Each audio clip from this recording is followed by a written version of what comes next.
んにちは、くまみです。今回は福岡から船で韓国に行き、6日間旅行した時の様子をお届けします。韓国では最初の2日間はプサン、その後の4日間はソウルを観光しました。こちらの動画では定番の観光地の魅力をたっぷりお届けします。それではスタートです。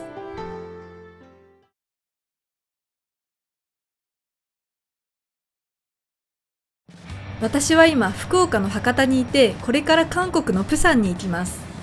日本からプサンに行く手段としては飛行機を利用する人が多いと思うんですが、プサンへはなんと船でも行くことができます。実はプサンって博多からすごく近くて、船でわずか3時間40分で行けてしまいます。博多からプサンまでの距離はたったの200キロしかなく、これは東京から大阪の約半分。博多を中心にすれば鹿児島や広島と同程度の距離になります。なのでプサンは国内旅行と変わらない距離感で最も気軽に行ける海外の都市だと思います。今回はそんな近い海外だからこそ船で海を渡り、移動そのものを楽しむ旅にしたいと思います。そして今回乗るのがこちらのクイーンビートルです。まるでイギリスのロックバンドを組み合わせたような名前ですが、旧型がカブトムシのような見た目をしていたことからビートルと名付けられ、今の新型になってからクイーンビートルとなったそうです。赤い船体と黒い窓がかっこいいですよね。クイーンビートルに乗るためにはこちらの博多港国際ターミナルでチェックインする必要があります。博多から乗る場合は出発時刻の45分前までにチェックインを済ませないといけません。チェックインを済ませた後は長い通路を通ってフェリーまで行きます。そして船に乗り込みます。船に乗り込むと最初にロッカーがあり、ここで荷物を置けます。ロッカーに荷物を置いた後は座席に向かいます。船の座席の種類はスタンダードクラスとビジネスクラスがあるんですが、今回はせっかくなのでビジネスクラスに乗ることにしました。ビジネスクラスといっても飛行機のように何倍も高いわけではなく、スタンダードクラスに5000円料金を追加するとビジネスクラスに乗れます。ビジネスクラスは2階にあるんですが、私は最初間違えて1階に来てしまいました。ついでに紹介すると、1階にはスタンダードクラスの座席があります。スタンダードクラスでも広々としていて快適に過ごせそうです。後方には共用ラウンジと軽食や飲み物を販売している売店もあります。そして2階にあるビジネスクラス専用エリアに入ります。おー、さすがビジネスクラスなだけあって高級感がありますね。ビジネスクラスは座席が A と B の2種類あり、 A は手前に見えている黒いブース型の座席でプライベートを重視したタイプになっています。そして B はこちらの前方に並んでいる開放的なタイプです。 A も B も同じ値段なんですが、明らかに A の方が高級感がありますし人気でした。ただ私が席を選ぶ際にはすでに窓側の A タイプが埋まっていたので、こちらの B タイプにしました。席に腰をかけると博多港の景色が見えます。今日は天気が良く、青い空と海がとても綺麗です。座席には折りたたみ式の小さいテーブルや USB ポートがあり、ビジネスクラスの特典としてスリッパやハンドクリーム、アイマスク、そして鈴懸という博多に本店を構える和菓子屋さんのお菓子をいただきました。さらにこちらはビジネスクラス専用の売店となっていて、ビジネスクラスの特典として乗船券を提示すればドリンクやソフトクリームをもらえるというサービスもあります。そしていよいよ出発です。博多湾の穏やかな海を船が静かに進んでいきます。博多の街並みが徐々に遠ざかり、いよいよ旅が始まるんだという実感が強くなります。出発してしばらく経ってからも船は安定していて、席も広々としていてとても快適です。次に3階にあるデッキに行ってみます。こちらも景色を楽しめるスペースになっていて、外に出られるので出てみましょう。おー、すごい。真っ白な海に白く力強い水しぶきが伸びていて、奥には九州の島々が見えますね。自分が今果てしなく広い海を渡っているのを感じます。ちなみに今渡っている対馬海峡は古くから日本と大陸を結ぶ重要な航路です。豊臣秀吉が朝鮮出兵した時もこの対馬海峡を渡りました。動力のない時代、何万人もの兵士たちがこの海を渡り朝鮮半島に向かったわけですが、その距離を体感できるのも船の醍醐味だと思います。ただ外は風があまりに強いので、少し景色を楽しんだ後は中に入りました。ここからもゆったり景色を楽しめます。その後は2階に戻り、ビジネスクラス専用エリアの展望スペースに来ました。ここではリビングのような居心地のいい空間で、進行方向に広がる景色を楽しむことができます。そして左側には古くから海上交通の要衝である壱岐島が見えます。さらにしばらくすると、日本と韓国の国境である対馬が見えてきました。着々と韓国に近づいていることがわかります。展望スペースを楽しんだ後は自分の座席に戻り、存分にくつろぐことにしました。座席は最大160度倒すことができ、前後の席の間隔も広いのでかなりリラックスできます。あまりに心地いいので寝てしまい、目を覚ますともうすぐそこにプサンの景色が見えました。寝る前まではずっと海が続いていたので、プサンの景色が見えて少し感動しました。ここで初めてビジネスクラス専用エリアのデッキが開放されたので、デッキに出てみます。このデッキはプサンの景色を迎えるには絶好の場所で、開放的で最高に気持ちいいです。船の先頭に立つことで異国の地が目の前に近づいてくるワクワク感があります。これは飛行機では味わえない感覚ですよね。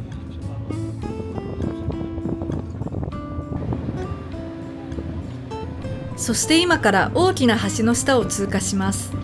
こちらはプサン港大橋というプサンを代表する橋の一つです。スタイリッシュなダイヤモンド型の柱が特徴で、船から見ると迫力がありますよね。橋の下を通る瞬間は特に高揚感が高まります。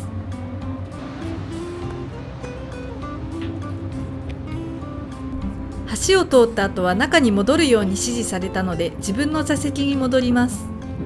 さっき遠くに見えていたプサンの景色もだいぶ近づいてきて、はっきりと見えてきました。ここからは巨大なクレーンと高層ビル群が見え、その背後には山が連なっているのが見えます。プサンは海と山に挟まれた韓国第2の都市であり、韓国最大の港町でもありますが、この風景からはそんなプサンの活気が感じられますね。そしていよいよプサンに到着しました。改めてこちらが今回乗ったクイーンビートルです。安定感があり、時間も正確、船内も快適で、移動自体が楽しいと思える素晴らしい船でした。博多港のターミナルではカモメのキャラクターが出迎えてくれています。こちらはプサンの公式キャラクターで、名前はプリだそうです。可愛らしいですね。これからはまず荷物を預けにプサン駅の近くにあるホテルまで歩きます。ターミナルを出た瞬間からびっくりしたんですけど、プサンって想像以上に都会なんですよね。道路が広々としていて、その脇にピッカピカの高層ビルがそびえ立っています。さらにプサン港のターミナルとプサン駅をつなぐ歩行者デッキもきれいに整備されています。歩いて10分くらいかかったんですが、全然苦になりませんでした。そしてこちらがプサン駅です。これもびっくりしたんですけど、まるで空港のように大きく綺麗で、お店もいっぱいあります。本当にいつ迷子になってもおかしくないくらい大きいです。プサンって本当にすごいところだなと思いながら出口を出ると、すぐそこにホテルが見えました。今回泊まるホテルはこちら、東横インです。東横インといえば日本のホテルチェーンですが、なんと韓国にもあります。しかもあんなに大きなプサン駅の真ん前にあるのはすごいですよね。今は荷物だけ預けて、チェックインは後で行います。ホテルから出た後はプサン駅に戻り、Uber という配車サービスを使ってヘウンデという地区に向かいます。ヘウンデは韓国でも人気のリゾート地で、車で30分くらいかかります。バスや電車でも行けるんですが、今日は車を使わないと行きたいところを回りきれないので Uber に頼ることにしました。そしてヘウンデに着きました。こちらはヘウンデ海水浴場という韓国で最も訪れる人が多いビーチで、白い砂浜が 1.5 キロにわたり続いています。さらにビーチ沿いには LCT ランドマークタワーという超高層ビルが建っています。高さ411メートルの101階建てで、プサンでは1番、韓国では2番目に高く、日本に存在するどのビルよりも高いです。ビルの中にはプサン X ザスカイという展望台があるので、今からそちらに行ってみます。今回トリップドットコムで予約して入場料は2400円くらいでした。こちらのエレベーターに乗って展望台がある100階までわずか56秒で登ります。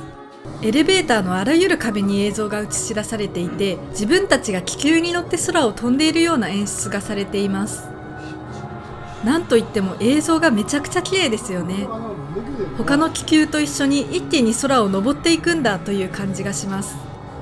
大きな雲を抜けた後は同じ空を飛ぶ鳥や飛行機が見えます。鳥の鳴き声や飛行機が通る音の演出も相まって臨場感がありワクワクします。さらに雲を抜けると今度はたくさんのスカイダイバーが落ちてくるのが見えます。映像がどんどん変わっていくのが面白いですね。その後は嵐の真っ只中に入っていきます。そして嵐を抜けたところで到着です。臨場感あふれる演出のおかげでエレベーターに乗っている時間があっという間に感じられました。そして今ビルの100階、高さ384メートルのところにいて、この高さはスカイツリーの展望デッキと展望回廊の中間にあたります。スカイツリーは電波塔ですが、日本で一番高いビルは64階までなので、ビルで100階もあるってすごいですよね。展望台は広々としていて、大きなガラスに囲まれ開放的な空間になっています。そして展望台からの景色がこちらです。曇っているのが残念ですが、先ほど紹介したヘウンデ海水浴場や高層ビルが立ち並ぶ街並みを見下ろせます。こちらに見える緑色の島みたいなのはトンベクソムと呼ばれる椿の名所です。かつては本当に島でしたが、長い年月を経て陸続きになりました。さらに奥にはクワンアン大橋が見えます。クワンアン大橋はプサンの中心部方面とヘウンデを結ぶ大きな橋で、プサンのランドマークとなっています。そしてそのさらに奥にはあまりよく見えませんが、私が今日船でやってきたプサン港があり、そのずーっと左には日本があります。海沿いの景色も綺麗ですが、私が特に面白いと思ったのは陸地の景色です。ここには日本では見られないものがたくさん詰まっている気がします。まず私は今100階にいますが、不思議なことにそこまで高く感じません。おそらく韓国では地震が少ないので、日本よりも高いビルが多く建てられ、相対的に低く感じるのだと思います。また日本のビルの外観はグレーやガラス張りが多い印象ですが、プサンは白いビルばかりなのも面白いです。さらにそんなビル群が山の多いところに密集しているのもすごいですよね。プサンは海と山に挟まれていて平地が少ないにもかかわらず、そんなの関係ないと言わんばかりに山の間にビルが敷き詰められています。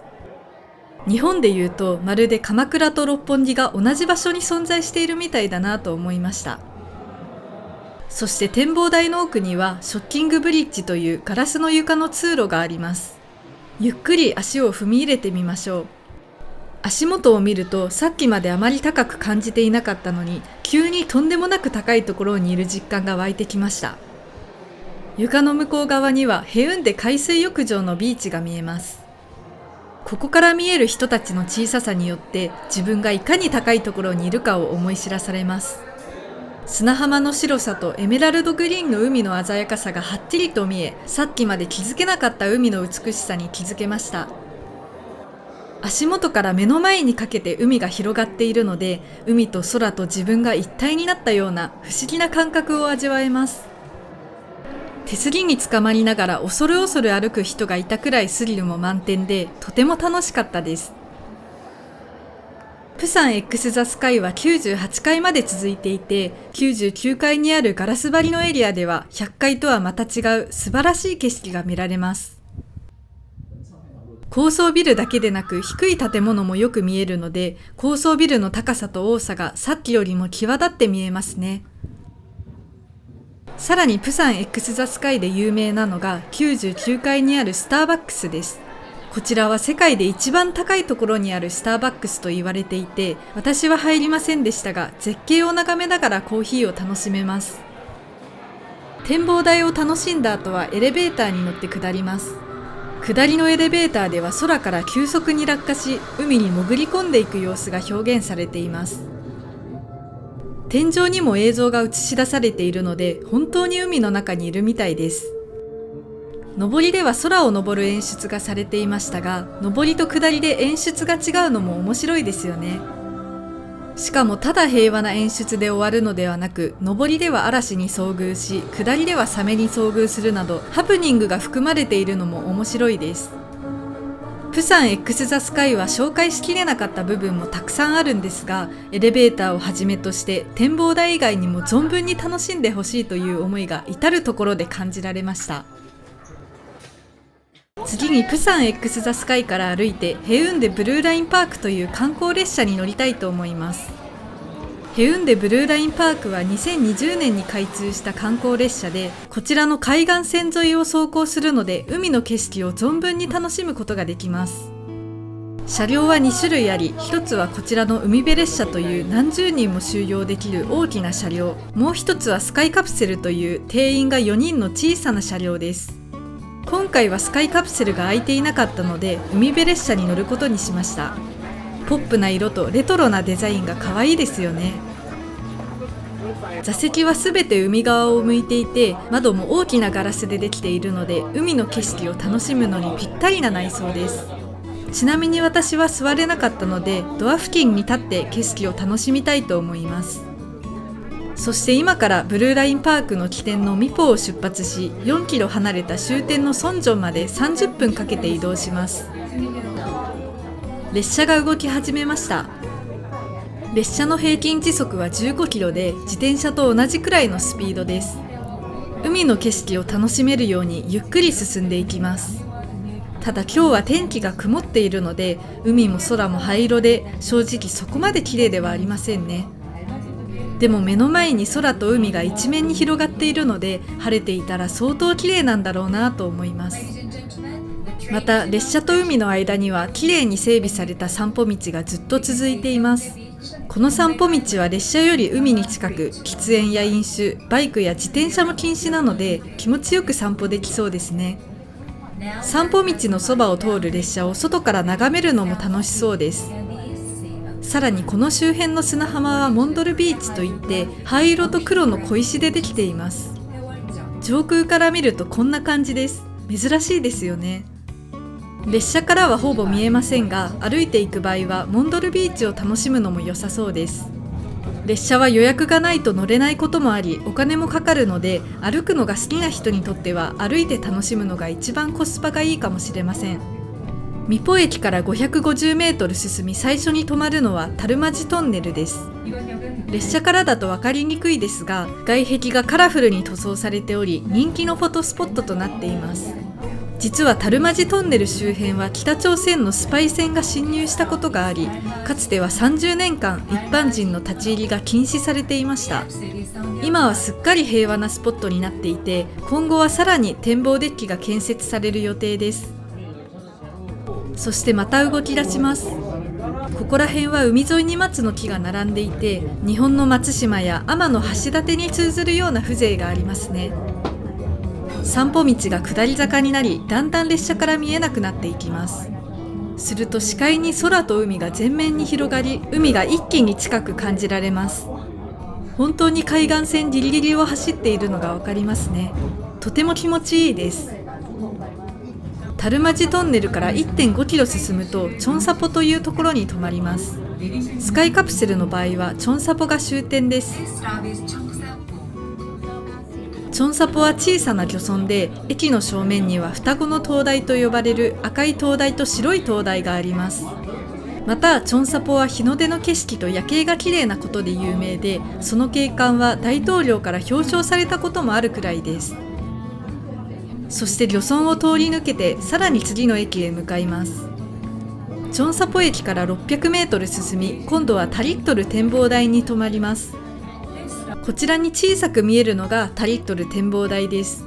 海に大きく突き出ているのでスリルがあり、海をとても近くに感じられそうです。上から見るとこんな感じで青い竜をイメージして作られています。ちなみにタリットルという名前は、展望台から見える岩が対馬に連なっているように見えることから付けられたそうです。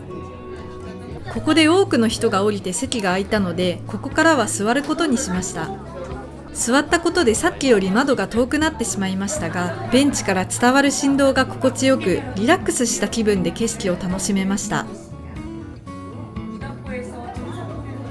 タリットル展望台から500メートル進むとクドクポというところに泊まります。クドクポは珍しい形をした岩石が点在することで知られているんですが、列車からはあまり見えませんでした。クドクポを出てしばらくすると白い砂浜のビーチが見えてきました。このビーチはソンジョン海水浴場と呼ばれ、砂浜が 1.2 キロにわたって続いています。列車で通ると砂浜の長さが実感できますね。そしてクドクポから 1.2 キロ進んだところで終点のソンジョンに到着です。列車の旅が終わることに名残惜しさを感じつつ列車から降りました。ここでもっとちゃんと列車の景観を見ておきたいと思い、線路を渡って駅のホームの反対側に行き、列車の近くまで来てみました。こうして見ると改めて外観のデザインが素敵だなと思いますよね。列車の窓は中から見た時は透明でしたが、外から見ると黒いので、これも何らかのこだわりがあるのかもしれません。さらに奥には色違いの青い列車も停車していました。青い列車も素敵ですね。そして私が乗ってきた緑の列車は引き返すようなので、列車が走り去る瞬間を鉄オタのように待ち構えていたところ、ついに動き出しました。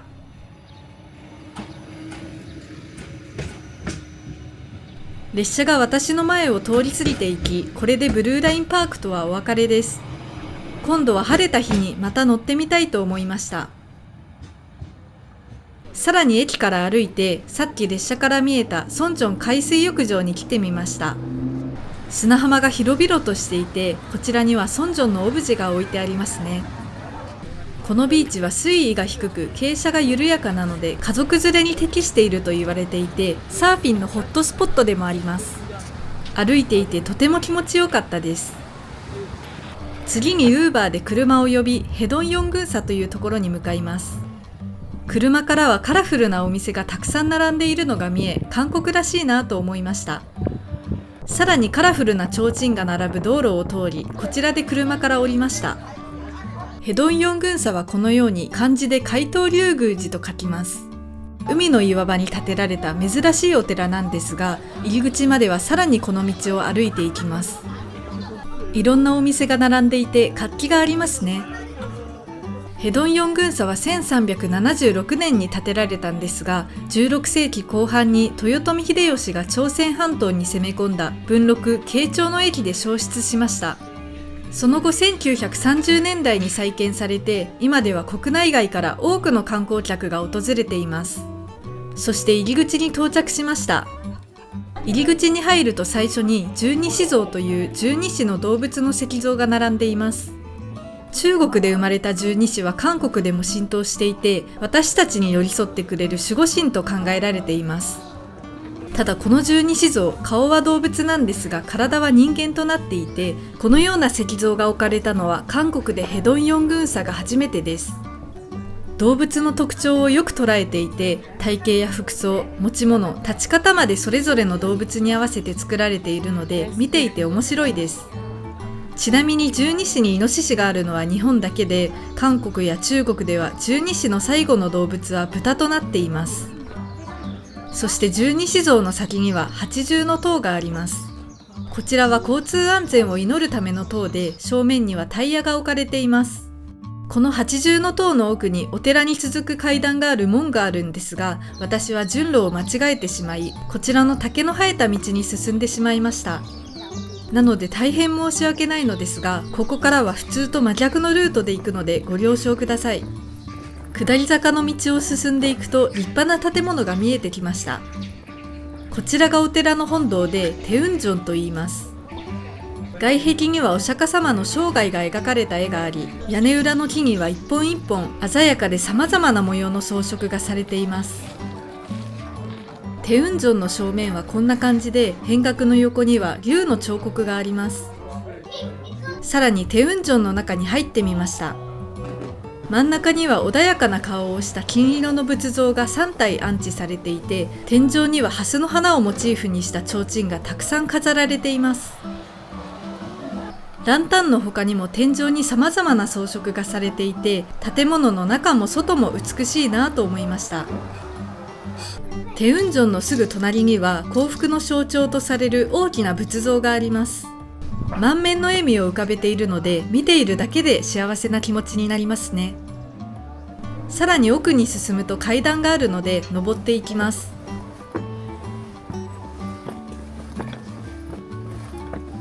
階段を登った先には海水観音大仏という仏像があります。この仏像は韓国最大級の一つの石から作られた仏像です。観音様は海の近くに住み、竜の背に乗って現れるという言い伝えがあるので、この観音様の像は海を向いて建てられています。ヘドンヨン群佐は海と竜と観音様が調和した場所ということで、韓国の三大観音聖地の一つとされているんです。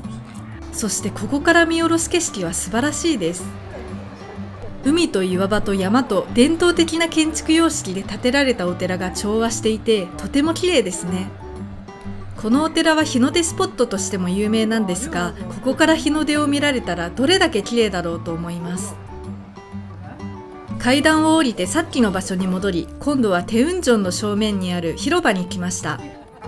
こちらにはミニチュアのお坊さんがたくさん置かれています。とても可愛らしいですね。これらはお店で購入されたもので、一部は子供の成功のお礼として親たちから寄付されたものだそうです。さらにこちらの広場には黄金の豚が2匹置かれています。韓国では豚は幸福や富の象徴とされているんですが、これは豚の音読みであるトンが韓国ではお金という意味だからだそうです。こちらもにこやかな表情をしていて、体がまん丸で可愛いですね。また黄金の豚のそばでは瓦が売られています。この瓦は1枚1万ウォン、つまり1000円前後で売られていて、これを買うことで建物の改修に使われる瓦を寄付できます。こちらに文字が書かれた瓦が並んでいますが、ヘドンヨン群佐には誰でも心から祈れば必ず願いが一つ叶うという言い伝えがあり、世界中の人が瓦に願い事を書き残しています。次にこちらの階段を下っていきます。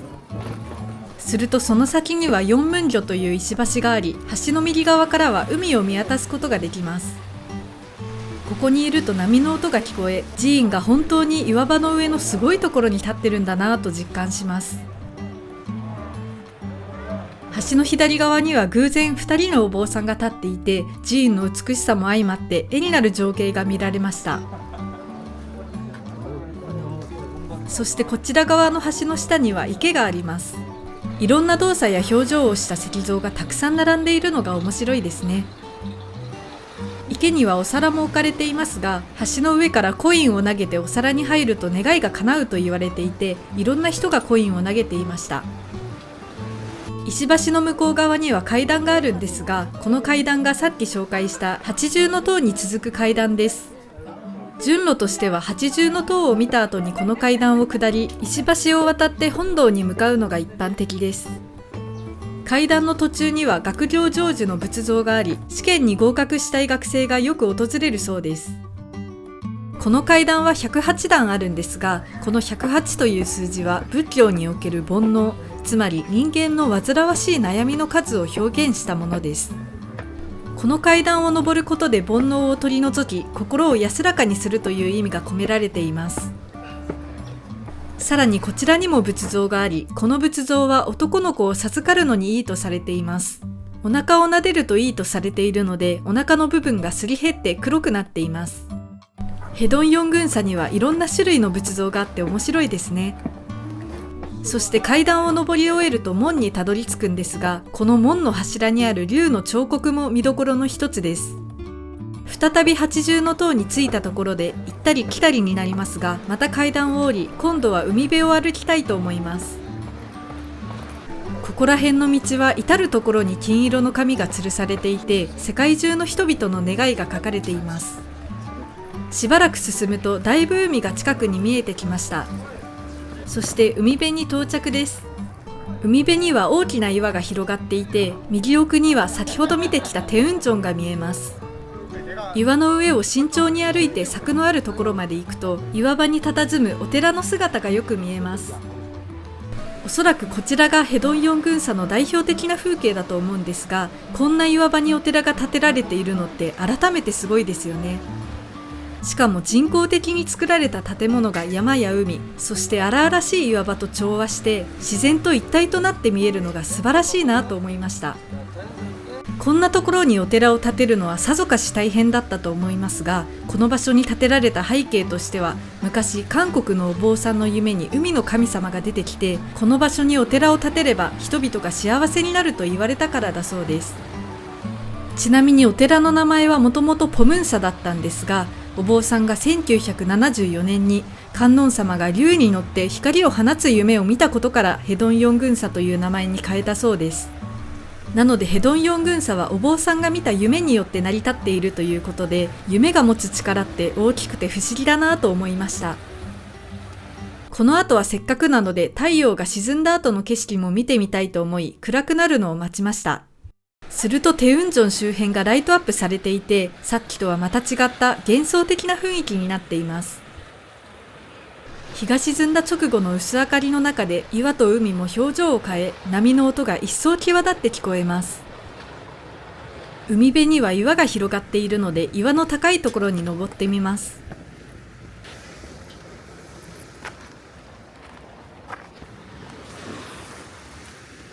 おお、ここから眺めるのもなかなかいいですね。今夕方の5時過ぎなんですが、この時間は人もほとんどいないので、波の音しか聞こえない静寂の中で景色を独り占めできます。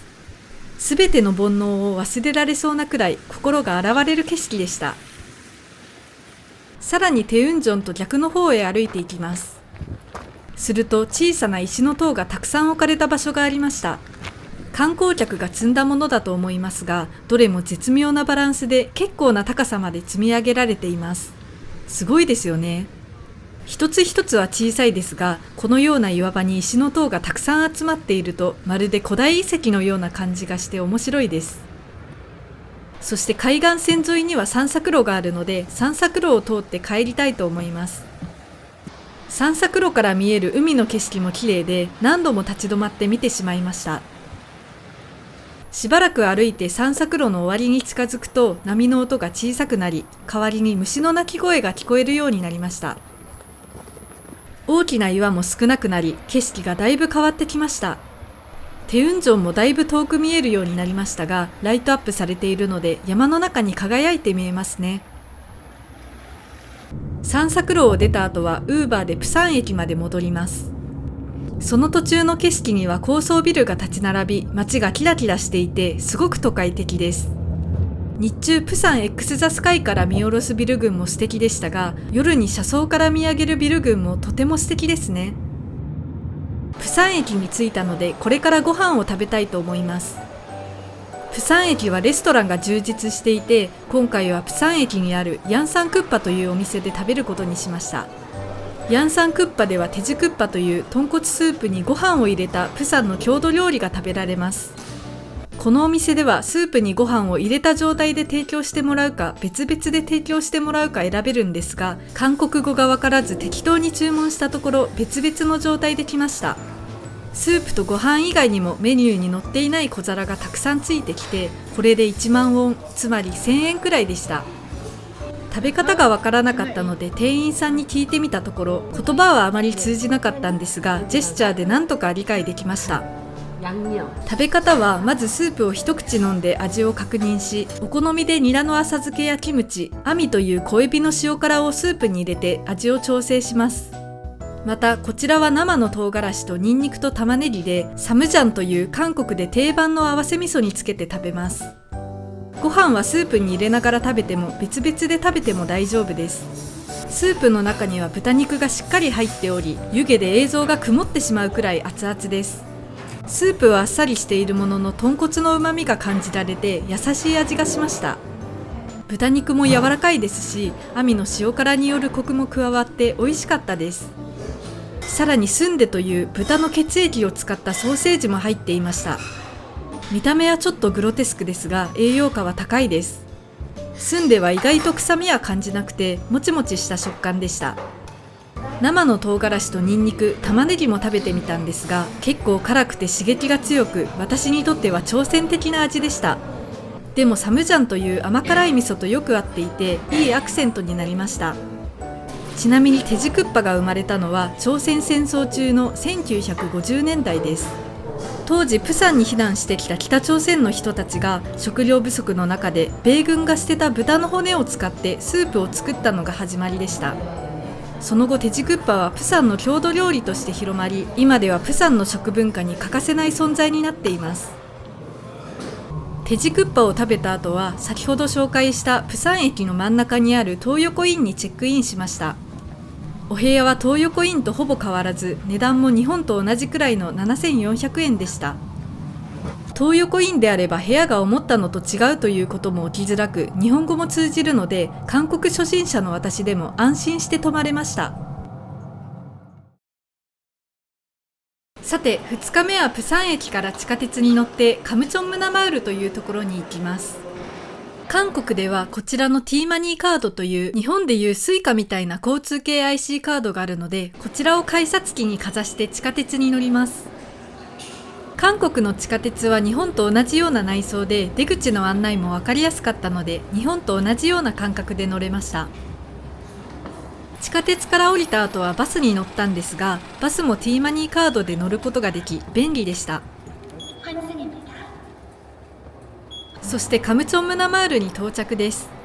後で詳しく説明しますが、カムチョンムナマウルはこちらの山の斜面にカラフルな家が立ち並ぶ集落です。こちらの地図を見るとバス停の近くにスタートと書かれた道があるので、ここからはその道に沿って歩きます。カムチョンムナマウルは山の中にあるので坂道が続きます。道沿いには早速カラフルな建物が並んでいて、ただカラフルなだけでなく建物に絵が描かれていることもあります。ここではカムチョンムナマウルの景色が温かみのあるタッチで描かれていて素敵ですね。こちらの建物はリトルミュージアムという小さな博物館となっています。せっかくなので中に入ってみましょう。中ではカムチョンムナマウルの歴史について学べる展示があります。ここでカムチョンムナマウルが生まれた経緯を紹介すると、実はこの村はもともとスラム街でした。村が形成されたのは1950年代で、朝鮮戦争によってプサンが難民であふれ返り、平地に住めなかった人たちが仕方なく山の斜面に住むようになりました。しかし20年ほど前までの生活環境は劣悪で、水道などのインフラも整備されておらず、村全体に悪臭が漂っていたそうです。その結果多くの人が村から流出し、空き家が大量に発生して貧困層が残りました。そんな中、2009年にアートで村を再生するプロジェクトが発足し、再開発が進むと、カンチョンムナマウルはプサンを代表する観光地の一つとなり、今では年間300万人の観光客が訪れるようになりました。カムチョンムナマウルについて学んだところで、博物館を出て少し歩くと至る所にアートが見られます。こちらに大きな魚のアートがありますが、路地を自由に動き回る魚を描くことで住民の何気ない生活空間に活気が生まれています。板一枚一枚に個性あふれる絵が描かれていて、見ていて楽しかったです。魚のアートの近くには展望台に続く階段があるので登ってみましょう。この階段にある様々な円もアート作品で、村人たちが様々な背景を持ち、様々な表情で生きている姿を木の葉として表現しています。木が成長して実を結ぶように、この村も持続的に成長し繁栄するようにという願いが込められています。そして展望台に着きました。こちらはハヌルマル展望台といい、カムチョンムナマウルを一望できます。山の急斜面から海にかけてカラフルな家がびっしりと並んでいて、すごく独特な景観ですよね。家が建てられた頃の生活環境は劣悪だったそうですが、そんな状況でも後ろの家の眺望を遮らないように配慮して建てられていて、韓国人の美徳が感じられます。今では韓国のマチュピチュ、韓国のサントリーニと呼ばれるほど美しい街並みですが、もともとスラム街だった場所がここまで生まれ変わったのはすごいですよね。続いて展望台から降りて村の中を散策したいと思います。先ほどお話ししたように、この村では空き家が多いのが問題となっていたんですが、今は空き家を利用したお店が立ち並び、アートで彩られているので、とても活気があります。カムチョンムナマウルで有名なスポットの一つがこちらの壁画です。壁画の人物は BTS という韓国のアイドルグループのメンバーで、2人ともプサン出身です。この絵は BTS のファンが描いたもので、人気のフォトスポットとなっています。さらにその向かい側には星の王子様と BTS の7人のメンバーが描かれたアートがあります。私は BTS についてあまり知りませんが、 BTS と星の王子様と村の風景画が調和していて、すごくおしゃれなアートだなと思いました。カムチョンムナマウルでは他にも星の王子様のアートがたくさんあるんですが、韓国では星の王子様は幼少期からよく読まれている本の一つなんだそうです。そしてさらに進むと、雨にもかかわらずすごい行列ができています。みんなこちらの星の王子様のオブジェと写真を撮るために並んでいました。ここが一番人気のフォトスポットで、星の王子様の隣に腰をかけて写真を撮るのが定番のようです。雨がかなり降っていますが、もう少し散策したいと思います。カムチョンムナマウルで印象的なのが、何気ない建物の一つ一つにそれぞれの雰囲気に合った細やかなアートが見られることです。屋根とか窓とか、よく見ないと気づかないような部分までアートが埋め尽くされているんですよね。あと本が積み上がったようなデザインのとても素敵な階段がありました。階段だけでなく、両側の壁にも本棚が描かれているので、まるで絵本の世界に入り込んだかのようなワクワクした気持ちになれます。そして階段の先にはチャンドクスという井戸があります。この井戸は昔この村が干ばつだった時、一人の青年が村人のために掘り続けた井戸です。その青年は途中で力尽きて倒れてしまったんですが、彼の徳が天に届き、この井戸によってたくさんの水を得られるようになりました。このことから天に徳に水と書いてチャンドクスと呼ばれています。井戸の奥の壁には井戸で生活する住民の絵も描かれています。下りの階段では一段一段に本の表紙が描かれていることに気づきました。正直村のイメージを変えるだけなら、建物に色を塗って観光客が楽しめるオブジェをメインストリートに置くだけでも十分なように思えます。それでもここまでいろんな場所で細やかなアートが見られるのは、村の再生に関わった人たちの情熱が現れている気がして心を動かされました。続いて建物が密集している狭い路地に入ってみます。この先は道が入り組んでいて、10メートル先もよく見えない迷路のような感じです。カムチョンムナマウルは上から見るとこんな感じで、路地が波のように曲がりくねっているんですよね。狭い路地を歩いていると、本当に急斜面にすごい密度で家が建っているんだなと実感します。しかもこんな狭い路地にもいろんなところにちゃんとアートが行き届いていて、すごいなと思いました。スラム街だった村をここまで生まれ変わらせるのは、多くの人の協力が必要で相当大変だったと思います。ただその一方で、自分の家の壁がペンキで塗られたり、観光客が来るようになってプライバシーが阻害されたりして不快な思いをする住民もいるそうです。なので住民も今までたくさんの困難を抱えてきたと思うんですが、カムチョンムナマウルは住民に優しい村になることを目指し、これからも発展し続けるそうです。すでに都市の再生の成功事例として国際的な評価を得ているカムチョンムナマウルですが、今後さらにどう発展していくのか見守りたいと思いました。カムチョンムナマウルを見た後はバスで移動し、ビップ広場という繁華街に来ました。 BIFF と書いて韓国語で VIP と読みます。 VIP というのはアジア最大級の映画祭であるプサン国際映画祭の英語の頭文字を取ったものです。かつてこの場所がプサン国際映画祭のメイン会場だったことから VIP 広場と名付けられました。今はメイン会場はヘウンデというところに移されたんですが、今でも映画祭の時期になると VIP 広場に特設会場が設置されるそうです。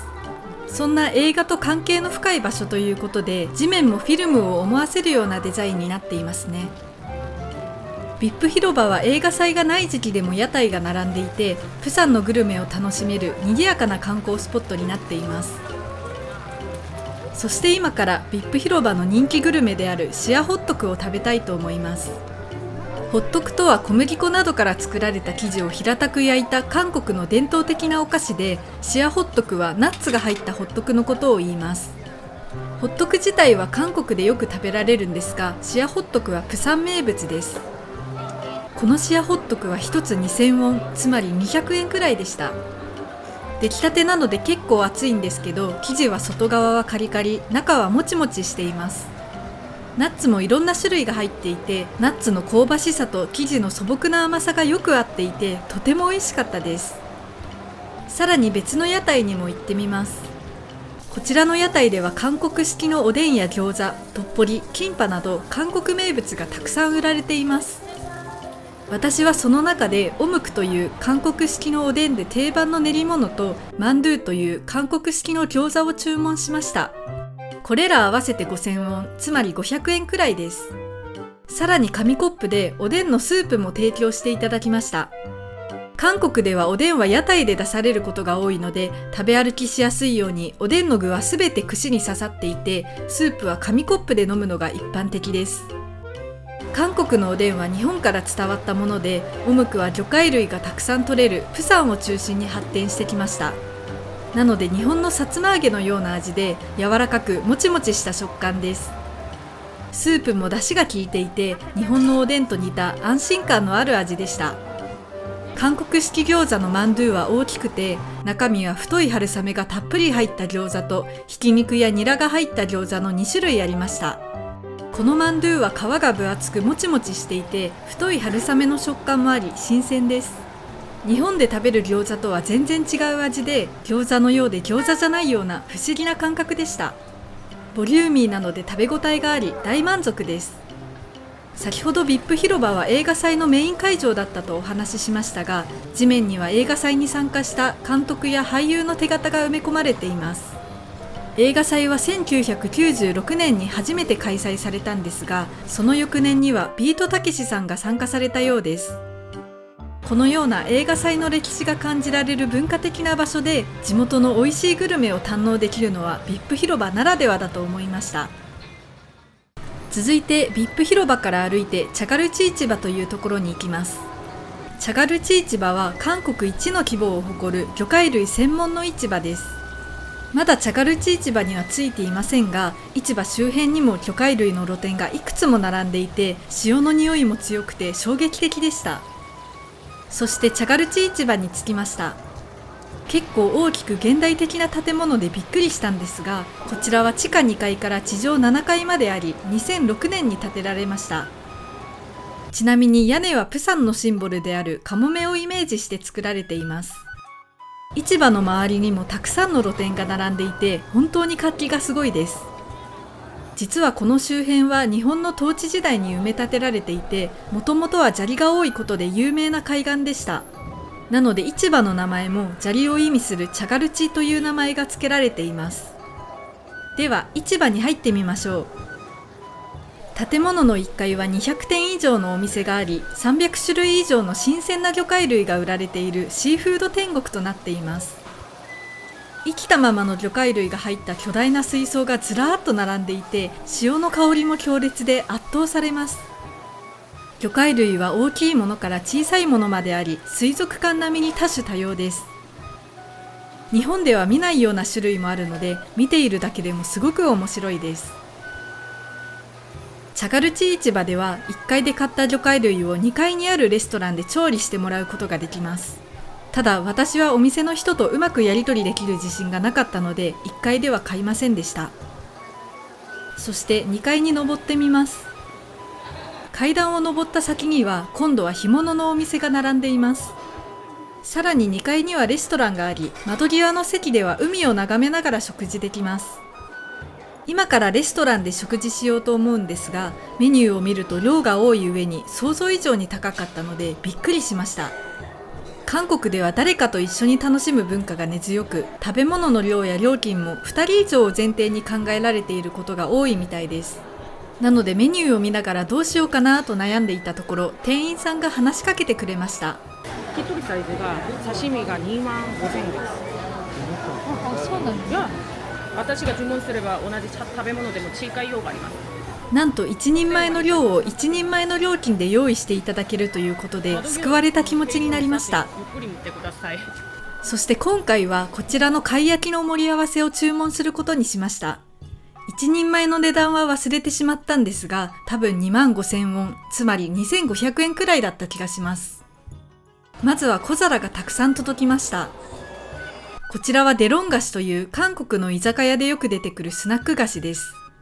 あとは小さいさつまいもと魚のすり身、キムチ、ありがたいことにわさびもつけてくれました。デロン菓子は初めて食べたんですが、ザクザクしていてほんのり甘く素朴な味がしました。デロン菓子は空洞があるのが特徴ですが、デロンとは韓国語で竹のような空洞があるという意味だそうです。ちなみに韓国では小皿に盛られたおかずのことをバンチャンと言います。バンチャンがついてくるのは韓国料理の特徴の一つで、無料でおかわりが自由なことが多いです。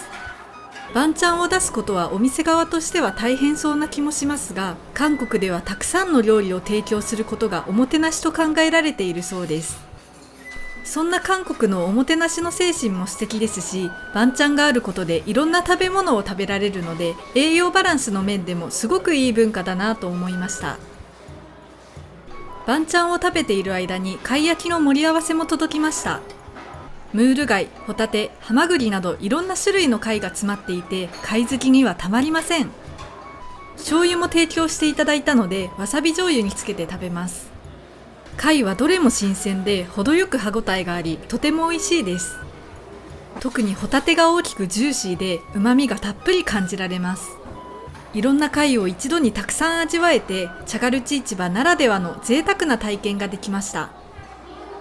チャガルチ市場を楽しんだ後は電車に乗ってソミョンというところに来ました。ソミョンはプサン最大の繁華街で、ショッピングが楽しめる若者に人気のスポットとなっています。日本でいう渋谷のようなイメージです。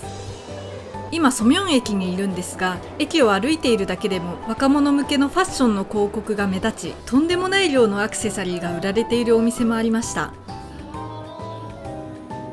そして駅を歩いていくと商店街にたどり着きました。こちらはソミョン地下商店街と呼ばれ、コスメやファッションのお店がずっと奥まで続いています。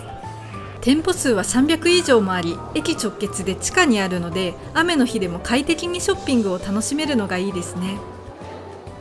次に地下から出てソミョンの街を少し散策したいと思います。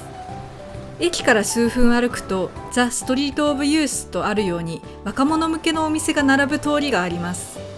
雨のせいか人は少ないですが、大きな看板のお店がひしめき合う感じはまさに渋谷のようです。また数分歩き、チョンポカフェ通りというところに来ました。ここはもともと町工場が集まるエリアだったので、町工場を改造して作られたカフェが集まっているのが特徴です。なので現代的なおしゃれな雰囲気もありつつ、町工場らしい古さも感じられるようなお店が多いんですよね。実は町工場が集まっていた時代は2000年代に入ってから町が衰退しつつあったそうです。でも2009年頃から徐々にカフェが開かれるようになったことで、今では多くの若者が集まり、海外メディアにも取り上げられるほどになりました。なのでこの周辺もカムチョンムナマウルのように劇的な変貌を遂げた場所の一つなんです。路地を曲がるたびにいろんな世界観のお店と出会えるので、歩いていて楽しいです。そして私はチョンポカフェ通りにあるプルトプルタというお店に入ることにしました。こちらは韓国で人気のフルーツカフェで、メニューはフルーツボールやスムージーなど、どれも果物をふんだんに使ったものとなっています。店内には色とりどりの果物が並んでいて、見ているだけでワクワクしました。内装も洗練されたデザインで天井も高く、とても居心地がいいです。そして私はこちらのアサイーボールを注文しました。アサイーが全く見えないくらい果物のトッピングがもりもりです。料金は12,000ウォン、つまり1200円くらいでした。正直注文するときは少し高いなと思っていたんですが、一口食べた瞬間からめちゃくちゃ美味しかったので、1200円払ってよかったと思いました。まず果物が新鮮でびっくりするくらい甘いです。パイナップルのような酸味が強い果物でも、このお店の果物は噛めば噛むほど甘く、自然の甘みが存分に感じられます。果物の下にはアサイーのアイスがたっぷり入っていて、これも濃厚ですごく美味しいです。さらにアサイーボウルと一緒に運ばれてきたグラノーラもトッピングしてみました。このグラノーラには焼いたくるみやアーモンドが入っていて香ばしいです。グラノーラをかけるだけでアサイーボウルが上品な大人っぽい味になりました。とにかく果物もアサイーもグラノーラも全て美味しくて、人生で食べたデザートの中で一番なんじゃないかというくらい本当に美味しかったです。アサイーボウルを食べた後は電車に乗ってビップ広場の近くへ戻り、ヨンドゥサン公園とダイヤモンドタワーに行きたいと思います。ヨンドゥサン公園はヨンドゥ山という丘の上にあるので、階段や坂道を登って公園に向かいます。ヨンドゥサン公園の中にこちらに見えるダイヤモンドタワーが立っているので、それを目印に歩いていきます。公園までの道は意外と長く、照明も少ないので結構怖いです。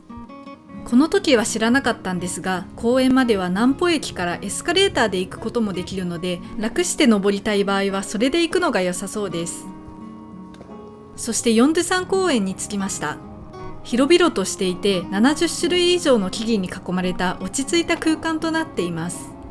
公園に建てられたダイヤモンドタワーはライトアップされていて、夜空に映える姿が素敵です。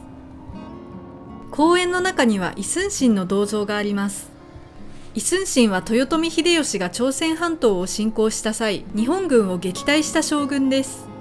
イスンシンは韓国の英雄とされていて、ここ以外も銅像が数多く建てられており、韓国の硬貨にも肖像画が描かれています。実はこの場所は江戸時代、和漢という日本人の居留地が置かれ、朝鮮との外交の拠点とされていました。また、その時期に日本人がヨンドゥサン神社を建て、日本の統治が終わる1945年まで日本人にとって重要な拠点でした。なのでヨンドゥサン公園は300年以上にわたり日本と深い関わりがあったわけなんですね。さらにその後は火災が2回もあり、神社が焼失したほか、朝鮮戦争の避難民が押し寄せたりといろんな出来事がありました。そんなヨンドゥサン公園も今ではダイヤモンドタワーが建てられ、プサンのシンボルかつ市民の憩いの場となっています。さらに公園の中にはプロジェクションマッピングが行われている建物がありました。この中には市民の鐘という大きな鐘があります。市民の鐘はプサンの発展と平和を願い、10万人のプサン市民の寄付によって作られました。毎年日本からの独立運動を開始した記念日である3月1日と大晦日に鐘が鳴ります。プロジェクションマッピングは軽い気持ちで見始めたものの、気づけばずっと目が離せなくなっていました。白いスクリーンだけでなく、建物全体や地面にも光が投影され、韓国の伝統的な建築も相まってとても美しいです。音響も臨場感があっていいですよね。しかも単に美しいだけでなく、歴史的なストーリーも感じられます。戦争を乗り越え、都市が発展して高層ビルが立ち並ぶようになり、数々の写真から急速に成長した様子が伝わってきます。さらに市民と思われる人々の写真が次々と映し出されていきます。そして最後は華やかな映像で終わります。市民のプサンに対する思いが伝わってくるようで、とても見応えのあるプロジェクションマッピングでした。次にダイヤモンドタワーにある展望台に行きたいと思います。タワーの横には八角形の綺麗な建物があるんですが、これは八角亭と言います。一見歴史的建造物に見えますが、そうではなくパン屋やカフェがある施設となっています。ではダイヤモンドタワーに入ってみましょう。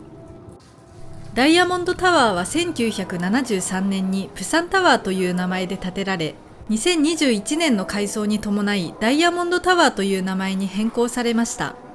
高さは120メートルなんですが、丘の上に立っているので実際はもっと高く感じられます。チケットを買って先に進むと、まずエモーションウォークというコーナーがあります。こちらでは鏡と紫外線の照明を使い、ダイヤモンドタワーで体験できる感情が表現されているそうです。面白いですよね。そしてスタッフの方と一緒にエレベーターに乗り、展望台に到着です。展望台の中はこんな感じで、プサンの景色を360度眺めることができます。展望台からはきらびやかな街並みと海の両方が見られるのがいいなと思いました。こちらにはプサン港が見え、あちらには昨日船で通過したプサン港大橋が見えます。また別の方面を見ると先ほど紹介したヨンドゥサン公園があります。さらに屋根がカモメの形をしたチャガルチ市場やナムハン大橋という橋も見えます。その右側には手前に低い建物が並んでいますが、これは国際市場とプピョン広東市場です。国際市場は幅広い商品を扱うアメ横のような市場で1200ものお店があります。上から見ると市場の広大さがわかりますよね。プピョン広東市場はこの後行くのでその時に紹介しますが、通りごとに看板がギラギラと光っていて活気が感じられます。そして市場の奥にはたくさんの高層ビルが見えます。プサン X ザスカイでも言いましたが、プサンは山が多いにもかかわらず高層ビルが密集していて、ここからも山の前後にビルがびっしり立っているのがわかります。さらに展望台では夜になると10分おきにプロジェクションマッピングが行われます。展望台の窓に光が投射されるようになっていて面白いアイデアだなと思いました。窓一面に投射されたカラフルな花火がプサンの夜景と重なり、すごく幻想的な雰囲気になっています。ちなみにプサンでは毎年11月に韓国最大規模の花火大会が行われていて、国内外から100万人以上の観光客が訪れます。そこではこのプロジェクションマッピング以上に惜しみない量の花火が打ち上げられるようなので、いつかプサンで本物の花火も見てみたいです。続いて展望台の一つ下の階に行ってみます。この階は空飛ぶ潜水艦をイメージして作られています。写真が撮れるコーナーもあって、ここで写真を撮ると画面上でプサンの空を泳げるようになっています。エレベーターで下の階に降りると、韓国人の写真家が撮った世界中の旅の写真が展示されているコーナーがありました。結構日本の写真も多く、コメントも合わせてみると面白かったです。あとは鏡に囲まれた空間でプサンの四季を表現した光の演出のコーナーもありました。そして最後にプサンの花火大会と思われる絵が描かれたコーナーがあります。ここで描かれている橋は多分花火大会の会場の近くにあるクアンアン大橋だと思います。クアンアン大橋は別名ダイヤモンドブリッジといって、それがダイヤモンドタワーの由来になっています。花火やキラキラとした街の光がダイナミックに描かれていて、ずっと見ていられるくらいすごく綺麗な絵でした。ダイヤモンドタワーは高さはあまりないですが、ダイヤモンドタワーならではのコンテンツが盛りだくさんで楽しかったです。次にプピョン広東市場というところに歩いていきます。道の途中ではこんな芸術的な建物もあって、プサンは本当にいろんなところでアートが生かされているなぁと実感しました。そしてこの道の先にあるのがプピョン広東市場です。この道の両脇には椅子やシンクなどが大量に積まれていて、すごい光景だなぁと衝撃を受けました。そしてこちらがプピョン広東市場の入り口です。この市場はグルメが豊富で、毎日19時半から23時半まで夜市が開かれます。ただ今21時過ぎなんですが、結構閉まっているお店が多いので、ちゃんと楽しみたい場合はもっと早く来るのが良さそうです。実はこの市場はもともと日本人が開設したのが始まりで、プサン初の公設市場でもあります。名前にある広東というのは韓国語で缶詰という意味で、朝鮮戦争後に米軍から入手した缶詰がたくさん売られたことが由来となっています。その後もベトナム戦争に派遣された韓国の兵士たちが米軍の物資を持ち帰って売るようになったことで、どんどん大きくなっていきました。今では食べ物や輸入品がたくさん売られていて、夜になると世界各国の料理の屋台が並びます。そして私はこちらのお店に入り、キンパという韓国式の海苔巻きを注文しました。料金は3000ウォン、つまり300円くらいです。キンパは日本の海苔巻きと違い、酢飯ではなくごま油で和えたご飯が使われます。また具材はたくあんや卵焼き、人参、ほうれん草などを入れることが多く、生魚は入れません。ごま油の風味が効いたご飯やたくあんの食感が新鮮で、具材がたっぷり入っているので食べ応えがありました。プピョン広東市場の後はホテルに帰るために電車でプサン駅に戻りました。夜のプサン駅はライトアップされていて映像も映し出されています。ヨンドゥサン公園やプサンタワーもそうでしたが、夜のプサンはあちこちで映像やプロジェクションマッピングを楽しめるようになっているのが面白いですね。ということで、プサンの観光は今日までで、明日からは韓国の首都ソウルを観光します。さて、今日はプサンから KTX に乗ってソウルに行きます。KTX とはコリアトレインエクスプレスの略で、日本でいう新幹線のような高速列車です。自分が予約した席に他の人が座っていて一瞬焦りましたが、声をかけたらすぐに移動してくれました。座席にはこんな感じで大きなテーブルもついていて、内装も乗り心地も本当に日本の新幹線と同じような感じです。プサンからソウルまでは約325キロ離れており、日本でいうと東京から名古屋くらいまでの距離感です。そしてプサンを出て2時間半後、ソウルに到着しました。ソウル駅も空港のように広大で綺麗で、多くの人が行き交い、活気があります。そしてソウル駅から地下鉄に乗り、まずはミョンドンに来ました。ミョンドンは韓国最大の繁華街で、日本でいう渋谷や原宿みたいな場所です。韓国でもトップクラスの人気を誇る観光地で、1日あたりの訪問者は200万人もいると推定されています。若者向けのお店が多く、コスメやファッションのお店やレストランやホテルも充実しています。カラフルで個性豊かな建物が並んでいるので、歩いているだけでも楽しいです。日本人観光客が多いので、店員さんも日本語を話せる割合が他の地域よりも高いです。実はミョンドンはもともとごく普通の住宅街だったんですが、日本統治時代に日本人が開発したことで繁華街として発展しました。日本統治時代はミョンドンにあったお店の9割が日本人によって営まれていたそうです。そして朝鮮戦争後さらに発展して今のようなショッピング街になっています。さらにミョンドンは韓国で一番地価が高い地域でもあります。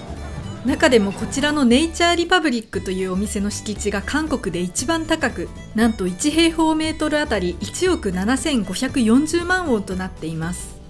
ミョンドンがいかに人気かがわかりますね。そしてこれからオントリセンコキというサムギョプサルが食べ放題のお店でご飯を食べたいと思います。サムギョプサルとは豚バラ肉を焼いた韓国料理で、サムギョプサルという言葉はもともと3層の肉、日本でいう三枚肉を意味します。このお店のいいところが一人でも気軽に入れることです。韓国は誰かと一緒に食事を楽しむ文化があるので、お店によっては2人以上じゃないと入れないところもあるんですよね。でもこのお店は1人でも入れるので、一人旅をしている私にとってはありがたいです。ちなみに料金は2人以上だと1人当たり16,900ウォンなんですが、1人の場合は2000ウォン追加になります。それでも地価が高いミョンドンで2000円程度で焼肉を好きなだけ食べられるなら安いですよね。またこのお店は自分で食材を取って自分で焼くスタイルとなっています。お肉は2種類あり、サムギョプサルという豚バラ肉とモクサルという豚の首周りのお肉が食べられます。モクサルは日本でいう肩ロースに近く、サムギョプサルに比べて脂が少ないです。お肉以外の食材も充実していて、レタス、ネギ、キムチ、もやし、ニンニク、豆腐などがあります。鉄板の真ん中にはチゲのスープもあって、豆腐やネギを入れて食べると良さそうです。さらにキムチともやしはごま油の入ったアルミのお皿に入れて焼きます。そしてお肉が焼けたら、焼いたキムチやもやしと一緒にサンチュというレタスに包んで食べます。食べるのに必死であまりちゃんと撮影できなかったんですが、低価格なのにお肉もおかずも美味しくて、店員さんの接客も素晴らしく、コスパ最強でした。次にミョンドンから10分ほど歩いてナンデムンシジャンというところに来ました。南大門市場と書いてナンデムンシジャンと呼びます。ナンデムンシジャンは1390年に開設された韓国で最古かつ最大級の市場です。この市場の広さはなんと東京ドーム 1.4 個分で、お店の数は約1万店、1日の訪問者数は40万人と規模がとんでもなく大きい市場なんです。このように歩いても歩いてもお店がずっと奥まで続いてるんですよね。商品も服やバッグ、食品、日用品など多岐にわたり、ナンデブンシジャンで見つからないものはソウルでも見つからないと言われているほどです。こちらでは店内が見えなくなるほど服が大量に吊るされていて、カーテンのようになっているのが面白いですね。さらにお店は屋内だけでなく地下にもあります。ここから地下に入れるので入ってみましょう。地下に入ると想像以上に広い空間で、屋外に負けないくらいたくさんのお店が並んでいてびっくりしました。ここでは食品がすごい密度で積まれています。よくこんなにうまく積み上げられるなぁと感心しました。そして施設の中に入っていきます。施設の中も商品がすごい密度で並んでいる上に、お店自体の密度も高いので圧倒されました。長い通路が縦と横にあり、ずっと奥まで続いているので、施設自体はかなり広いと思うんですが、その広さを感じさせないくらい、お店も商品も限界まで詰め込まれている感じがします。本当に迷路のようで、しばらく歩くと来た道がわからなくなってしまいました。こちらには日本の食品が集められたコーナーがあります。だしやうどんスープ、焼きそば、レトルトカレーや調味料、漬物まで、日本のスーパーに負けないくらい品揃えが豊富です。そして施設の中で完全に迷子になってしまったんですが、なんとか出口を見つけて外に出てきました。ナンデブンシジャンですごいのが、今までかなり多くの苦難を乗り越えてきたことです。日本統治時代には日本人の会社が市場を経営するようになり、多くの地元の商人が厳しい状況に直面しました。また過去に大規模な火災が4回もあったほか、朝鮮戦争でも大きな被害を受けています。それにもかかわらず、韓国の商人たちは何度も力を合わせて立ち上がり、市場を復興させてきました。今では巨大な市場となっていて活気で満ち溢れていますが、ここまで存続し繁栄し続けているのは本当にすごいと思います。ただ偽物のブランド品を売っているお店もあるので、そこは注意したいですね。次にナンデブンシジャンから15分ほど歩いて、こちらに見える N ソウルタワーに向かいます。N ソウルタワーはソウルのシンボルとされていて、ナム山という山の上に建てられています。なのでタワーに行くにはナム山に登らないといけないんですが、今回はナム山オムニという傾斜型のエレベーターに乗った後、ケーブルカーで登ります。ちなみにナム山オムニは無料で乗れます。今回平日の夕方に行ったんですが、乗るまでに10分くらい並びました。そして傾斜25度の斜面を 1,2 分かけて登ります。ナム山オムニは2009年に運行開始していて、それ以前は30メートルの高さを歩いて登らないといけなかったそうなので、今無料で乗れるのはありがたいですね。そしてエレベーターから降りました。タワーが近くに見えてきましたね。今度はケーブルカーに乗ってタワーに向かいます。ちなみにケーブルカーとは日本でいうロープウェイのことで、韓国ではケーブルカーと呼びます。ケーブルカーは往復14,000ウォン、つまり1,400円くらいです。ケーブルカー乗り場では結構な行列ができていて、乗るまでに20分くらい待ちました。ケーブルカーに乗ったら3分かけて600メートルの距離を移動します。このケーブルカーは韓国初の旅客用ケーブルカーで、1962年に運行を開始しました。ちなみにナム山にはケーブルカーを使わずともバスや徒歩でも登れます。ナム山は山全体が公園のようになっていて、春は桜、秋は紅葉が綺麗なんだそうです。そしてケーブルカーから降りたら階段を上り、N ソウルタワーに向かいます。N ソウルタワーの高さは236メートル、海抜は479メートルで、タワーが建設された1975年の時点で韓国で一番高いタワーでした。もともとナムサンタワーという名前でしたが、2005年のリニューアルに伴い N ソウルタワーに変更されました。 N というのはナムサン、ニュー、ネイチャーといった意味が込められています。タワーには展望台があるので、今から登ってみようと思います。展望台の料金は21,000ウォン、つまり2100円くらいです。プサンでもそうでしたが、韓国ではいろんな観光地でメディアアートが活用されていて、N ソウルタワーでもたくさん見られます。展望台へ向かうエレベーターの外側にはナム山の四季の映像が映し出されています。とても綺麗で、エレベーターの待ち時間があっという間に感じられました。さらにエレベーターの中でもダイナミックな映像が前面に映し出されます。ソウルの街を高速で移動する臨場感あふれる演出で、エレベーターに乗っている時間も楽しめました。そして展望台に到着です。展望台は海抜380メートルで360度ガラス張りになっているので、全方面からソウルの景色を眺めることができます。ここで面白いと思ったのが、山を真上から見下ろせることです。他の展望台でも遠くの山が見えることはよくありますが、このように真下に山が広がる光景はなかなか珍しいのではないでしょうか。真上から見下ろすことで山と市街地の境界がはっきりと見えますし、山の広さを目で見て実感できるので、とても面白いと思いました。そして山の奥にはハンガンが見えます。ハンガンはソウルを流れる大きな川で、全長は 494km です。ハンガンは韓国のシンボルでもあって、朝鮮戦争後の韓国の高度経済成長はハンガンの奇跡と呼ばれています。またこちらはさっきと反対方面です。ここから見ると高層ビルが立ち並ぶ都会の街と自然豊かな山の対比が強く感じられますね。高層ビルや山など目に映るものが大きいものばかりなので、それらを見ていると今いる場所がそこまで高く感じません。しかしタワーの真下にある広場を見ると人がとても小さく見え、自分は今本当に高いところにいるんだと実感します。さらにその先に目を向けると、先ほど乗ってきたケーブルカーも見えます。また韓国では大気汚染が深刻で、遠くの景色が霞んでいてよく見えません。ネットでリアルタイムで大気汚染のレベルがわかるサイトがあるんですが、今は健康に良くないレベルだそうです。韓国は他の都市と比べても大気汚染がひどく、原因は韓国によるものと韓国から来たものの両方あるみたいです。特に3月から5月は黄砂の影響で大気汚染が悪化するので、このようにひどく霞んでいるわけなんですね。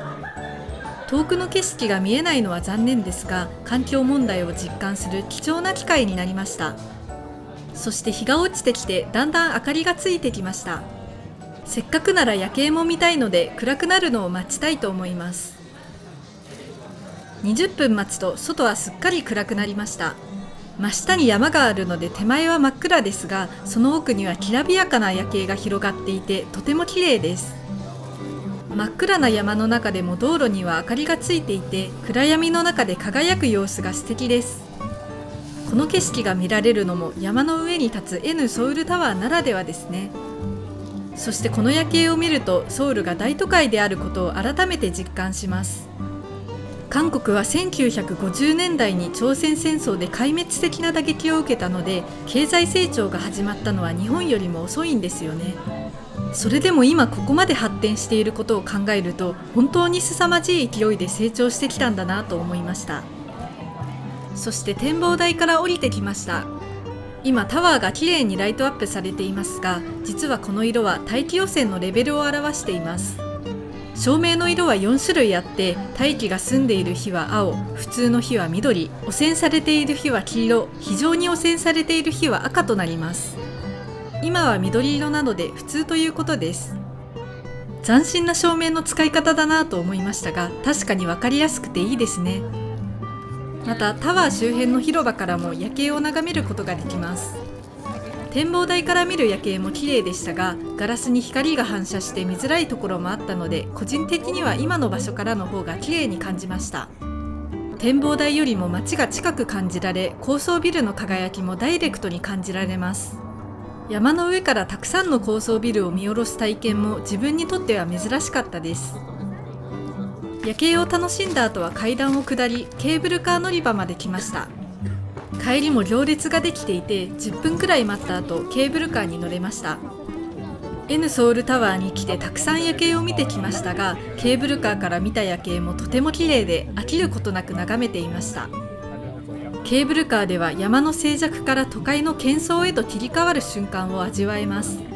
私は今までいろんなロープウェイに乗ったことがあるものの、夜にロープウェイに乗ったり、ロープウェイの窓から高層ビルを眺めるのは初めてだったので、すごく新鮮でした。ケーブルカーを降りてから気づいたんですが、私が乗っていたゴンドラもライトアップされていました。そして最後に傾斜型エレベーターのナムサンオムニで下ります。高層ビルより少し低い高さから眺める夜景もなかなかいいですね。傾斜のついたレールの上をゆっくり下っていきます。そしてようやく地上に戻りました。いろんな乗り物に乗っていろんな景色を見られてとても楽しかったです。ナムさんから降りた後はウーバーでホテルへ向かいます。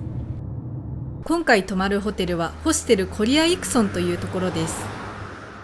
部屋の中はこんな感じで、玄関と部屋がドアで仕切られた珍しいレイアウトです。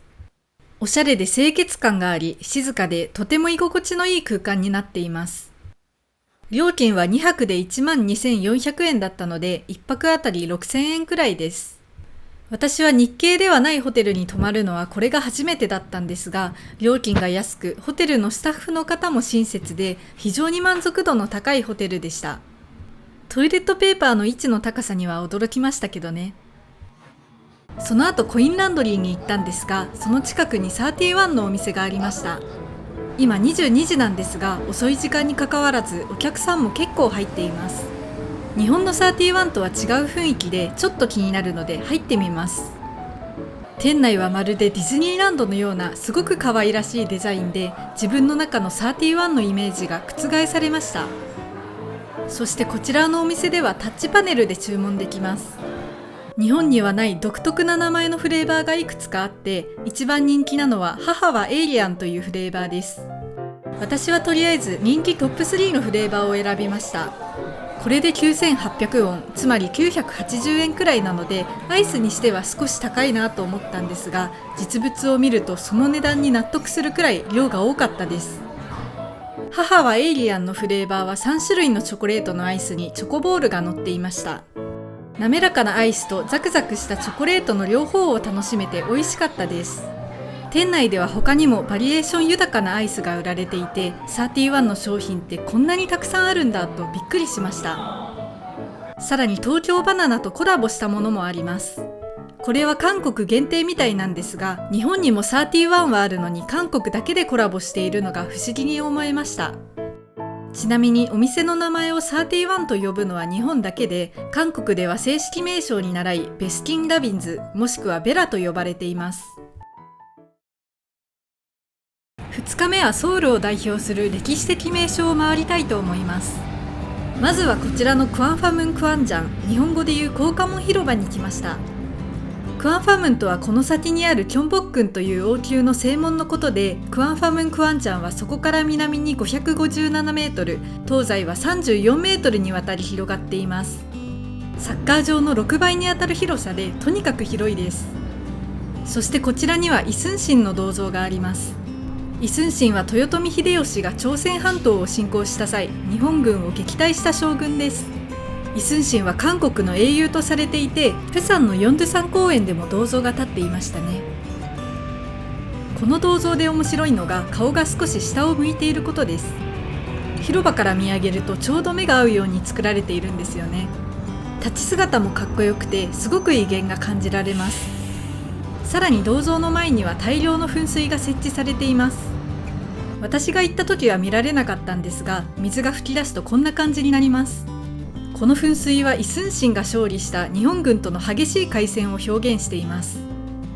そしてクアンファムンの方へ200メートルほど歩くとセジョンの銅像があります。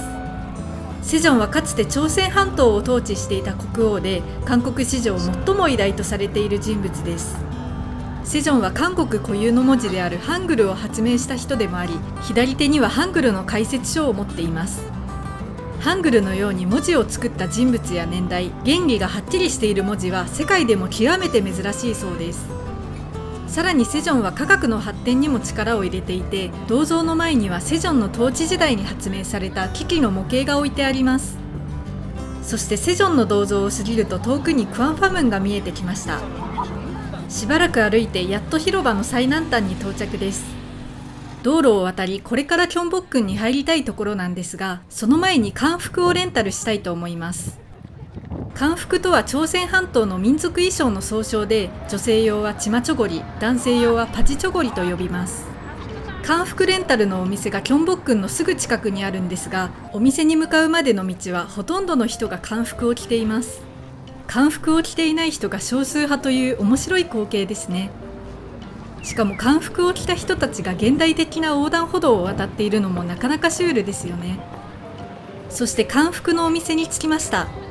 こちらはくるみ漢服というキョンボックンから一番近い漢服レンタルのお店です。このお店ではスカートのチマと上着のチョゴリをそれぞれ自分で選んで店員さんに着付けしていただきます。漢服は合計1000着もあるのできっと誰でも好みのものが見つかると思います。着付けの後は髪飾りを選びヘアセットをしていただきます。ヘアセットの後はバッグを選び最後に料金を支払います。バッグは意外と大きくてペットボトル1本は入る大きさでした。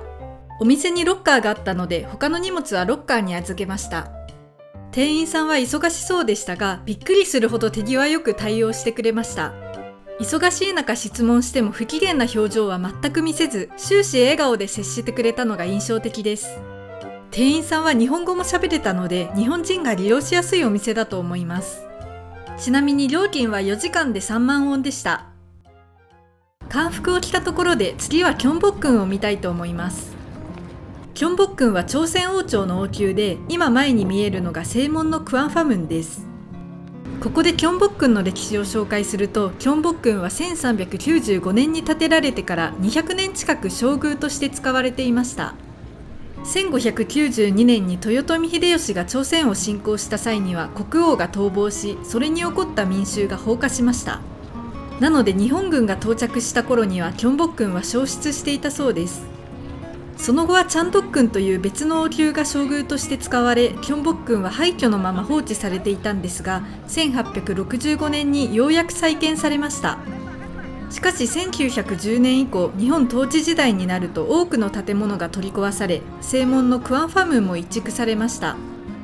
今クアンファムンがある場所には当時日本が朝鮮を統治するために朝鮮総督府が建てられたんですが韓国を代表する王宮の正門を取っ払い王宮の敷地内に洋風の建物を建てたことで景観が大きく損なわれました。朝鮮総督府は東京駅に匹敵するくらい壮大な建物だったみたいなんですが今では解体されています。さらにキョンボックンは日本統治時代の後も朝鮮戦争の被害を受け日本統治時代に移築されたクアンファムンも消失しました。そして朝鮮戦争後に復元が進められクアンファムンも元の場所に再建されています。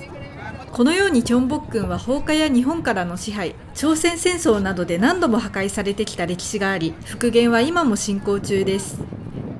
そして今からキョンボックンに入りたいと思います。クアンファムンの前には衛兵が何人も並んでいて厳かな雰囲気になっています。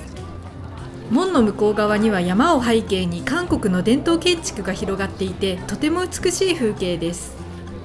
漢服を着ている人が多く現代的な建物も見えないので朝鮮王朝時代にタイムスリップしたような気分になります。そしてこちらに見えるのはフンレムンという門でこちらも朝鮮総督府建設のために撤去され復元されました。フンレムンを抜けるとまた門があるんですがこれはクンジョンムンという門です。朝鮮総督府はこの門の手前に建てられていたんですがそう考えると朝鮮総督府はかなり大きかったんだろうなと思います。そして門を3つ抜けたところでやっと門ではない建物が見えてきました。こちらはクンジョンジョンという建物でキョンボックンの正殿です。今あるのは朝鮮王朝時代の1867年に再建されたもので韓国最大級の木造建築でもあり国宝に指定されています。キョンボックンの中心にどっしりと佇む姿が力強く本当に美しいです。階段を上るともっと近くで見られるので登ってみます。近くで見ると屋根の裏に赤、青、黄色、白、黒の5色を使ったタンチョンという装飾が見られます。この5つの色は中国の五行思想が元になっているんですがこれらの色を建築の装飾に用いるのは韓国独自の文化です。タンチョンは韓国の歴史的な木造建築でよく見られ単に美しいだけでなく建物を雨風や害虫などから守る効果もあります。そしてクンジョンジョンの中はこんな感じでここで王様の即位式など国の重要な儀式や外交官の接待などが行われました。天井が高く薄い木の板が何枚も重ねられた精巧な作りになっています。真ん中には高い段の上に王様が座る玉座が置いてありその後ろには屏風が置いてあります。屏風に描かれた絵は実月五法図というもので、その名の通り太陽と月と5つの山が描かれていて、1万ウォンの紙幣にもこの絵が描かれています。朝鮮王朝の威厳が表現されており、真ん中に王様が座ってこそ絵が完成すると言われています。またクンジョンジョンの裏にはサジョンジョンという建物があります。こちらは王様が日常的な業務を行う執務室として使われていました。そしてサジョンジョンの左から回廊を抜けると開けた場所があります。朝鮮王朝時代、この場所にはいくつも建物が建っていたんですが、日本統治時代に取り壊されてしまいました。その中でも朝鮮王朝時代から残っているのがこちらのスジョンジョンです。今建っているのは1867年に再建されたもので、もともと学問を研究する場として使われていました。なんと先ほど銅像で見たセジョンがハングルを考案し、解説書を書いたのもこの場所だと言われています。さらにスジョンジョンの奥にはキョンフェルという建物があります。キョンフェルは国で祝い事があった時に宴会を開く場所として人工の池の中に建てられました。今のキョンフェルも1867年に再建されたもので、クンジョンジョンと同様に国宝に指定されています。池や木々に囲まれ、背景には山も連なっており、自然と調和したすごく美しい景観だなと思いました。この景色を見ていると本当に大都会のソウルにいることを忘れてしまいそうです。ちなみにキョンフェルの後ろに見える先が尖った山はプガク山と言います。キョンフェルでは春には桜、秋には紅葉、冬には凍った池を見ることができ、季節ごとに違った景色を楽しめるそうです。そしてさらに王宮の奥の方へ歩いていきます。キョンボックンはとても広いので結構歩きますが、景色が綺麗なので歩くのが気持ちいいです。しばらく歩くと今度はヒャンウォンジョンという人工の島に建てられた六角形の建物があります。ヒャンウォンジョンは1867年から1873年に建てられ、王族が休息する場所として使われていました。またヒャンウォンジョンという名前には香りが遠くまで届くという意味が込められていて、こちらにかかっている橋も香りに酔うという意味の名前が付けられています。こちらも建物と自然の美しさが見事に調和していて、休息するのにぴったりの場所だなと思いました。またここからは昨日登った N ソウルタワーなど都会的な街並みも見えます。この朝鮮王朝時代と現代が共存した風景を見ると、今までソウルに流れてきた時間を感じさせられるようです。そしてヒャンウォンジョンの裏にはコンチョン郡があります。コンチョン郡は1873年に初めて建てられた宮殿で、当時国王だったコジョンとその妻ビンヒが居住していました。さらにコンチョン郡は1895年にビンヒ暗殺事件が起きた場所でもあります。ビンヒ暗殺事件とは、日本の軍人たちが当時皇后だったビンヒを暗殺した衝撃的な事件です。事件の背景としては、当時ビンヒが政治の実権を握っており、日本統治時代の前でしたが、日本の勢力を排除するためにロシアとの関係を強化しようとしたことが原因でした。そして事件が起きたのはコンチョン郡の中にあるこちらのコンニョンハプという建物です。ただコンチョン郡は一度日本統治時代に取り壊されてしまったので、今あるのは2007年に復元されたものとなっています。キョンボックンの歴史を知ると日本人として心が痛む話も多いですが、そんな日本人だからこそ韓国の文化に最大限の敬意を持ってこれからも観光したいと思いました。続いてキョンボックンで行われるイベントをいくつか紹介します。キョンボックンではクアンファムンとフンレムンの間の広場でスムンチャン交代儀式が1日2回行われます。王宮の門の開け閉めや警備を担う兵士のことをスムン軍と言うんですが、スムンチャンはスムン軍を指揮する責任者のことを言います。ここでは15世紀に書かれた資料に基づき、朝鮮王朝時代に行われていたスムンチャンやスムン軍を交代する儀式が再現されます。ありがたいことに日本語や英語、中国語による案内もあって、いろんな国の人が楽しめるようになっています。ただいまより朝鮮時代スムンジャンの交代儀式を始めます。この儀式では太鼓の音が儀式全体の進行を示す合図となり、今鳴っている太鼓の音は儀式の開始を知らせるチョームと言います。チョームが鳴ると、まず水打隊という音楽隊の演奏が始まります。そしてその後スムン軍が入場します。迫力があってかっこいいですよね。スムン軍が入場した後は交代の準備をするために所定の位置に移動します。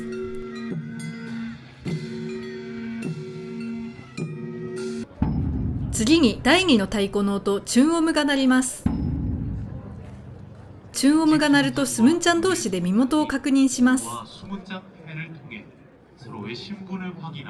そしてこれから勤務するスムン軍がクアンファムンの外側へ移動し、勤務を終えたスムン軍がクアンファムンの内側へ移動します。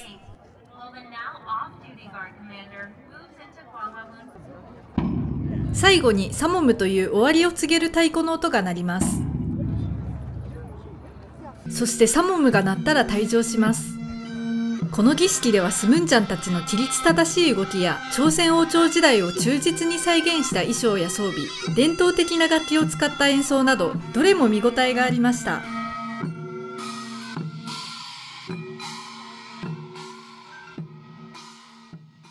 またクアンファムンの前でもクアンファムンバス儀式というスムンちゃんを交代する儀式が行われます。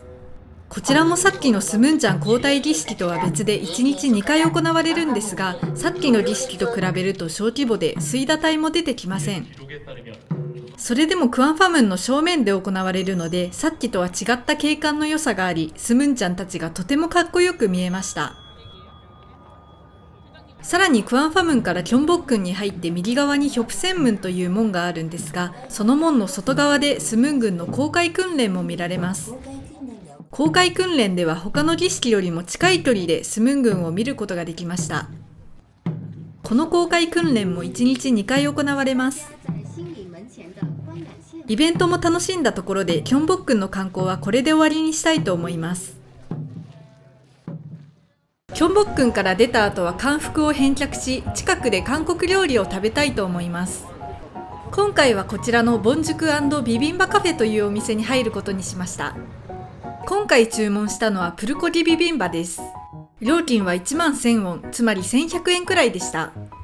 プルコギとは甘辛いタレに漬け込んだ牛肉を炒めた料理で、ビビンバとは韓国語で混ぜご飯という意味です。ビビンバはその名の通り、このようにご飯と具材を混ぜて食べるんですが、今回はメインの具材がプルコギとなっています。さらにお好みでコチュジャンという韓国の甘辛い味噌も混ぜます。このお店のコチュジャンは色が真っ赤なので一見すごく辛そうに見えますが、思ったより辛くなかったです。ビビンバはいろんな食材を一度に食べることができ、食べるのも楽なので私のお気に入りの韓国料理の一つです。一つの器に塩味、辛味、酸味、甘みがバランスよく混ざっていて、一口ごとに違った味わいを楽しめました。続いてプクチョンハノクマウルというところに来ました。プクチョンハノクマウルはハノクと呼ばれる韓国の伝統的な家屋が密集する地区です。キョンボックンとチャンドックンという2つの王宮に挟まれ、北に山があり風水でも恵まれていることから、朝鮮王朝時代は王族や貴族が多く住んでいました。今でも実際に住んでいる人がいるので、大声で騒いだり家の中を覗いたりなど住民の迷惑になる行為は控える必要があります。ただ私が行った時は人がたくさんいて結構騒がしかったです。そしてこの地区にはプクチョン八景という風景が美しいスポットが8つあり、その中でも有名なのがプクチョン5景とプクチョン6景です。こちらの坂を下から見た景色がプクチョン5景で、この路地ではハノクの景観が最もいい状態で保存されています。ハノクは冬には床下に煙を通すオンドルという床暖房で家を温め、夏には涼しくするため家の中央に風通しのいい板の間が設けられているのが特徴です。これらは韓国の伝統的な建築様式で建てられているものの、実は今のような小規模な家が密集した景観が生まれたのは日本統治時代です。というのも朝鮮王朝時代は土地を広く使い大規模な家屋が建っていたんですが、日本統治時代にソウルの人口増加で住宅不足になったので、それを解決するために土地を小さく分割するようになり、今のような景観になったんです。そしてこちらの坂の上から見た景色がプクチョン6景です。手前にハノクの伝統的な風景が広がり、屋根の間からはソウルの都会的な街並みが見えます。手前と奥で景観が全然違いますが、不思議と調和していてすごく美しいです。実は1970年代に再開発が進んでハノクが撤去されるようになり、一時期は伝統的な景観が失われつつあったんですが、2001年から住民主導による本格的な保存活動が行われるようになったことで、今ではこのように景観が保たれています。時代の異なる景観が変に混ざり合うことなく、別々の空間に存在しつつも、街全体で見るときちんと調和しているのがソウルの魅力の一つだと思いました。またプクチョン6系から少し歩くとこちらのプクチョン7系があります。さっきの路地から外れると一気に人がいなくなり、ここではひっそりとした雰囲気になっています。さっき見たプクチョン5系や6系もいいですが、このような人通りの少ない路地でこそハノク本来の伝統的な空間に浸れる気がします。ハノクは木材や瓦など自然素材で作られているので、単に美しいだけでなく温かみがあるのがいいですよね。その温かみを静かに感じながら、これからもこの景観がずっと保たれるといいなと心から思いました。ハノクを見た後はクアンジャンシジャンという市場に歩いていきます。クアンジャンシジャンまでの道ではチャンドックンやチョンミョといった歴史的建造物があります。チャンドックンは明日観光しますが、夕暮れ時に佇む門の姿が美しかったです。またチョンミョのそばの道では粋なお店が並び、テラス席で食事を楽しむ人が多いのが印象的でした。日本では店内で食べることが多いので、なかなか見られない光景ですよね。そしてすっかり暗くなったところでクアンジャンシジャンに到着です。クアンジャンシジャンは食品から衣類、雑貨、工芸品など幅広い商品を扱う市場で、広さは東京ドームの 0.9 個分、店舗数は5000店以上もあり、昨日訪れたナンデムンシジャンほどではありませんが、かなり大規模です。ナンデムンシジャンでは日本統治時代に日本人が経営するようになったと話しましたが、クアンジャンシジャンはそれに対抗し、日本の支配を受けない市場として1905年に建てられました。そんなクアンジャンシジャンの最大の特徴が屋台グルメが数多く集まっていることです。こちらがうまいもん通りと呼ばれるメインストリートで、たくさんの屋台と観光客で埋め尽くされ、熱気にあふれています。キンパやトッポギ、スンデなど韓国を代表する料理が揃い、あらゆる方向から美味しそうな匂いが漂ってきます。いろんな国の人たちが屋台を囲うように食べている様子を見て、韓国料理は世界中から愛されているんだなと実感しました。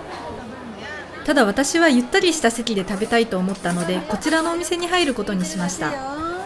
今回ピンデトックという韓国料理を注文して、料金は5000ウォンでした。ピンデトックはすりつぶした緑豆に野菜などの具材を混ぜ、油で揚げた料理のことを言います。緑豆チヂミと言われることも多いんですが、普通のチヂミと違い、小麦粉ではなく緑豆を使うのが特徴です。また玉ねぎを醤油やお酢につけた漬物もついてきました。韓国ではこのような醤油ベースの野菜の漬物をチャンアチと呼ぶそうです。ピンデトックは外がカリカリ、中はしっとりしていて、食感がハッシュドポテトに似ている気がしました。緑豆は日本だとあまり食べる機会がないですが、安い上に栄養価が高いので、緑豆を使ったピンデトックは朝鮮王朝時代から庶民に愛されてきました。そして漬物は玉ねぎがシャキシャキしていて、甘酸っぱくて爽やかな味がしました。揚げ物のピンデトックと食べると口がさっぱりしてよかったです。さて3日目はまずチャンドックンに行きたいと思います。チャンドックンはキョンボックンと同じく朝鮮王朝の王宮で、今前に見えるのが正門のトンファムンです。チャンドックンはなんと5大王宮で唯一ユネスコ世界文化遺産に登録されていて、保存状態が良く自然と建築の調和に優れているのが特徴です。チャンドックンは1405年に将軍のキョンボックンに対する離宮として建てられたんですが、1592年にキョンボックンと一緒に焼失しました。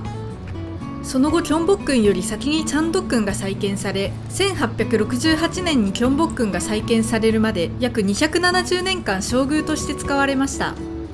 キョンボックンが将軍として使われたのは200年くらいなので、実はチャンドックンの方が長く将軍として使われていたんです。また上から見るとキョンボックンは建物が秩序正しく並んでいるのに対し、チャンドックンは狭い土地に建物が一見無秩序に並んでいるように見えます。これはキョンボックンは政務を効率よく行えるように建てられたのに対し、チャンドックンは自然の地形に沿って建てられたからです。特に宮殿の北に広がる庭園ピオンでは自然の美しさが見事に引き立てられ、多くの王様から愛されていたそうです。ただピオンにはガイド付きツアーに参加しないと入れないので、正門の左にあるチケット売り場で予約しました。そして今からチャンドックンに入ります。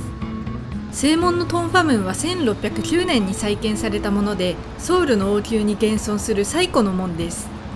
木造で2階建てとなっていて、1階は通路、2階は監視に使われました。そしてトンファムンからチャンドックンに入ると、両側に木々が並んでいます。これらの木々は1592年に消失した後、チャンドックンを再建した時に植えられたと考えられていて、天然記念物に指定されています。チャンドックンは建物だけでなく、木々からも歴史を感じられるのが面白いですね。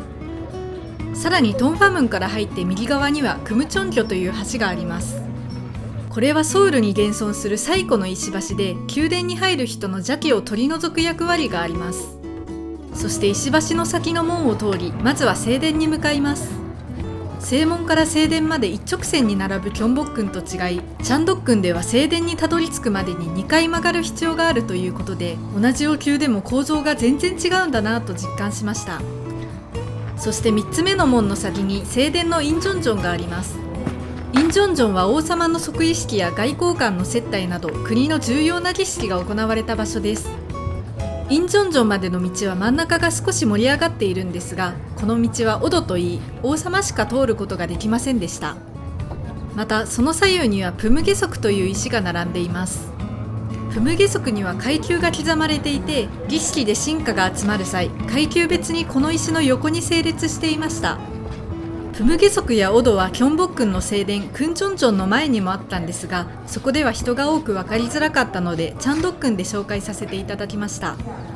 そして今あるインジョンジョンは1804年に火災で焼失した後、3度目に再建されたものです。インジョンジョンも中を覗くことができるので階段を上ります。中はキョンボックンのクンジョンジョンと似た作りになっていて、高い段の上に王様が座る玉座が置いてあり、ここにも実月護法図の絵がありますね。またインジョンジョンの場合はシャンデリアとカーテンがありますが、これらは1908年の修理の際に取り入れられた洋風のインテリアです。さらにインジョンジョンの隣にはソンジョンジョンという建物があります。ソンジョンジョンは王様が日常的な業務を行う執務室として使われ、毎日のように会議が開かれていました。王宮では執務室となる建物が正殿の背後に建てられることが多いんですが、チャンドックンでは地形に合わせて右隣に建てられています。今あるのは1647年に再建されたものなんですが、ソウルの王宮で現存する建物の中で唯一青い瓦屋根となっています。青い瓦屋根は王の権威の象徴で、もともとチャンドックンやキョンボックンの正殿の屋根も青かったんですが、高価な上に特別な製造技術が求められるため、再建の際に普通の瓦屋根になったそうです。なので今でも青い屋根が残っているのはすごく貴重なわけなんですね。ただソンジョンジョンは狭かったので、右隣にあるこちらのヒジョンダンという建物も執務室として使われました。正面には車に乗り降りするための玄関が設けられており、中には洋風の家具が置いてあります。さらにヒジョンダンの裏にはテジョジョンがあります。テジョジョンは王妃が生活していた場所で、1917年に火災で焼失した後、キョンボックンから持ち出した資材で再建されました。朝鮮王朝で最後の王妃が住んでいたので、朝鮮王朝末期の王室の様子を垣間見ることができます。チャンドックンは北側が山に面していて平地が狭いので、キョンボックンと比べると建物がかなり少ないです。ただその代わりにチャンドックンは自然の地形を生かした庭園ピオンが作られているので、次はそれを見に行きたいと思います。こちらがピオンの入り口です。ピオンは公園と書いてフオンと呼ばれることもあります。先ほどお話しした通り、ピオンにはガイド付きツアーでしか入れません。日本語のツアーもあるんですが、私は時間が合わなかったので英語のツアーに参加することにしました。そしてツアーが始まりました。ピオンはチャンドックンの面積の 60% を占め、東京ドームの5個分以上の広さがあります。ピオンには数百種類の木々が2万6000本以上植えられており、少し歩いただけでも自然の豊かさに驚かされます。しばらく歩いていると奥に建物が見えてきました。まず一つ目の見どころがこちらです。ここはピヨンの中心となるような場所で、すごく優雅で美しく、この景色を見られただけでもピヨンに来てよかったと思いました。こちらの2階建ての建物はチュハムヌといって、1776年に建てられ、1階は図書館、2階は読書部屋として使われていました。その前に広がる池はプヨン寺といって、プヨンは蓮の花という意味です。四角い池の真ん中に丸い人工の島がありますが、これは天は丸く地は四角いという古代中国の考え方を表しています。次にこちらのプルロムンという門を通ります。プルロムンは一枚岩を削って作られていて、王様の長寿を願って建てられました。プルロムンをくぐると左側に王子が勉強部屋として使っていたイルハプという建物があり、右側にはエリョン寺という池があります。さっき見たプヨン寺は大きく開放感がありましたが、こちらはひっそりとした雰囲気になっていますね。池を眺めていると本当に心が安らぎます。きっとかつての王族も同じ気持ちで眺めていたのでしょう。ピヨンは奥に行くにつれ、人工的に手入れされた空間からよりそのままの自然が感じられるエリアに変わっていきます。そしてこちらにもまた美しい池が見えてきました。こちらはクアンラム寺という池で、もともと3つの池に分かれていたんですが、日本統治時代に1つにまとめられました。池の向こう側に建物があるので、それを見にさらに奥まで行ってみます。ここら辺は庭園というより森の中を歩いている感覚です。そしてさっきと反対側に着きました。ここからの景色もとても綺麗です。ピヨンでは森の中に絶景が点在していて、それぞれ谷間に隠れているので、自分で足を運ぶことで絶景を見つけ出せる楽しさがあるのが魅力的だなと思いました。さらに池の近くにはソンドッチョンという建物があります。ソンドッチョンはピヨンで最後の東屋で1644年に建てられました。中には文字がびっしりと書かれた板がかけられているんですが、これは22代目の王様チョンジョが1798年に書いたものです。ここに書かれているのは、王は月で臣下は川のように王に従うべきという王様の権威を主張する内容となっています。天井には2頭の竜の絵が描かれているんですが、こちらも王様の強い権威を象徴しています。そして坂道を上り下りしながらさらに奥に行きます。すると今度はヨンギョンダンという住宅にたどり着きました。ヨンギョンダンは王様や王妃にお酒や食べ物を捧げる儀式を挙げるために建てられました。今あるのは1865年に建てられたものです。ヨンギョンダンは上流階級の住宅様式で作られていて、男性の部屋であるサランチェと女性の部屋であるアンチェを中心とした作りになっています。ヨンギョンダンの建物は木の風合いが生かされていて、他の王宮にある建物とは違った良さがありますね。縁側に腰をかけて休んでいる観光客が結構いたので、私も腰をかけて一休みすることにしました。色鮮やかな木々や美しい建物に囲まれ、広々とした空間でゆったりするのはこの上なく心が安らぐ時間でした。そしてピヨンから出ました。ピヨンではたくさんの素晴らしい景色に出会うことができ、チャンドックンが多くの王様から愛された理由が分かった気がします。春に来たので、チャンドックンの敷地内ではツツジなど色とりどりの花が咲いていて、ピヨンの外でも自然の景観を楽しむことができました。ソウルの王宮はキョンボックンしか訪れない人も多いと思いますが、キョンボックンとチャンドックンは全然違った良さがあるので、ぜひチャンドックンも多くの人に訪れてほしいと思いました。続いてチャンドックンから歩いてご飯を食べにまたクワンジャンシジャンに来ました。昨日来た時は夜遅かったので、うまいもん通り以外のお店は閉まっているところが多かったんですが、今は飲食店以外のお店も営業していて、幅広い商品が売られています。うまいもん通りも昨日以上に多くのお店が営業していて、たくさんの人が行き交い活気があります。そして今日はまずこちらの屋台でトッポギを食べることにしました。屋台には他にもいろんな料理が山盛りになっていて目を見張りました。トッポギはお餅をコチュジャンなどで甘辛く炒めた料理で、見た目は真っ赤で辛そうに見えますが、実際は甘さが強くそんなに辛くなかったです。料金は3000ウォンでした。そして市場の中をブラブラして、こちらのお店でも食べることにしました。お店の外には水槽があり、たくさんのタコが入っています。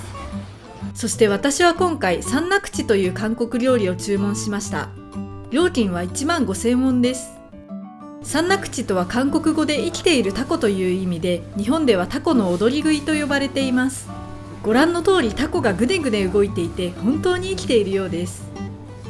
実際はもう死んでいるんですが、タコは死んだ後も手足の神経が反応し続けるので、まだこうして動いているわけなんですね。ちなみにこのタコは手長ダコといって、その名の通り手足が長いのが特徴です。そしてこの元気なタコを恐る恐る食べてみます。タコは口の中に入れるとますます暴れ出して、吸盤が口の中に吸い付く感覚があります。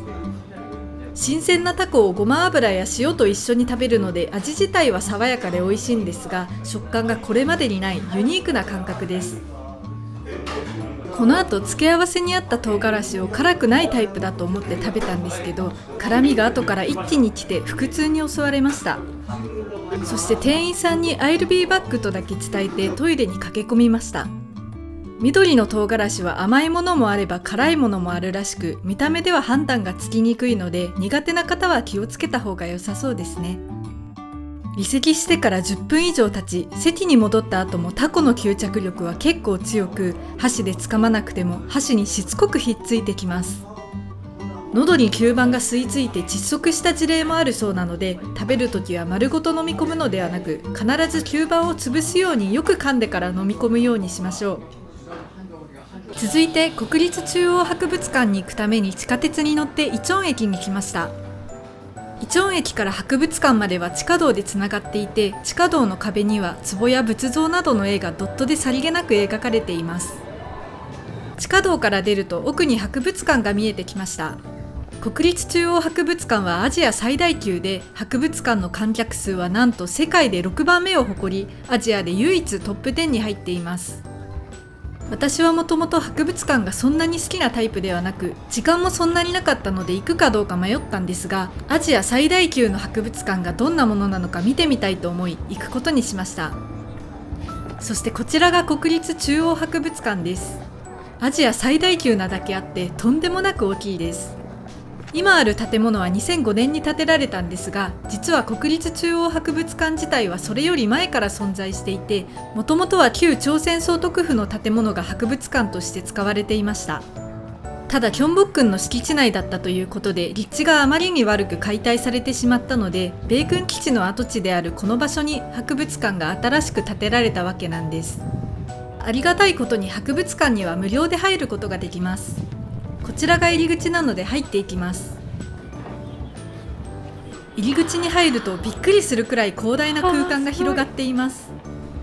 天井が高く自然光が程よく入ってくるようになっていて、すごく開放感があり、洗練されたデザインになっています。この入り口だけでも博物館の壮大さがわかりますね。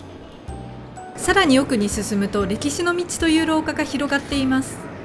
博物館は3階建てで、この廊下の左右に展示物がいくつも並んでいます。なんだかこの風景を見るといい意味で博物館という感じがしないですよね。巨大な高級ホテルとか現代風の宮殿の中にいるような不思議な感覚です。そしてこの博物館で便利なのが、博物館を案内してくれるアプリがあることです。このアプリでは AR を使ったマップや重要な展示物の解説、おすすめルートなどを見ることができ、非常にハイテクかつ多機能です。実は閉館時間まであと1時間ちょっとしかないんですが、1時間で回れるルートが載っていたので、そのルートで回りたいと思います。1時間のルートでは11カ所回ることになっているんですが、ここではそのうち4カ所紹介したいと思います。まず1つ目はイマーシブデジタルギャラリーです。こちらは韓国の文化遺産を最新の映像技術で体験できる空間で、国籍や年齢、背景知識に関係なく楽しめるように作られています。正面だけでなく左右と天井にも映像が映し出されていて、映像自体にも立体感があるので没入感がすごいです。今映像には暗い部屋が映っていますが、これはコグリョのお墓の内部を再現しています。コグリョとは1500年前に朝鮮半島に存在していた国家で、そのお墓の一部には内部空間があり、石の壁に絵が描かれています。そしてこのコーナーでは壁画が描かれたお墓の中を映像を通して楽しめるようになっているんです。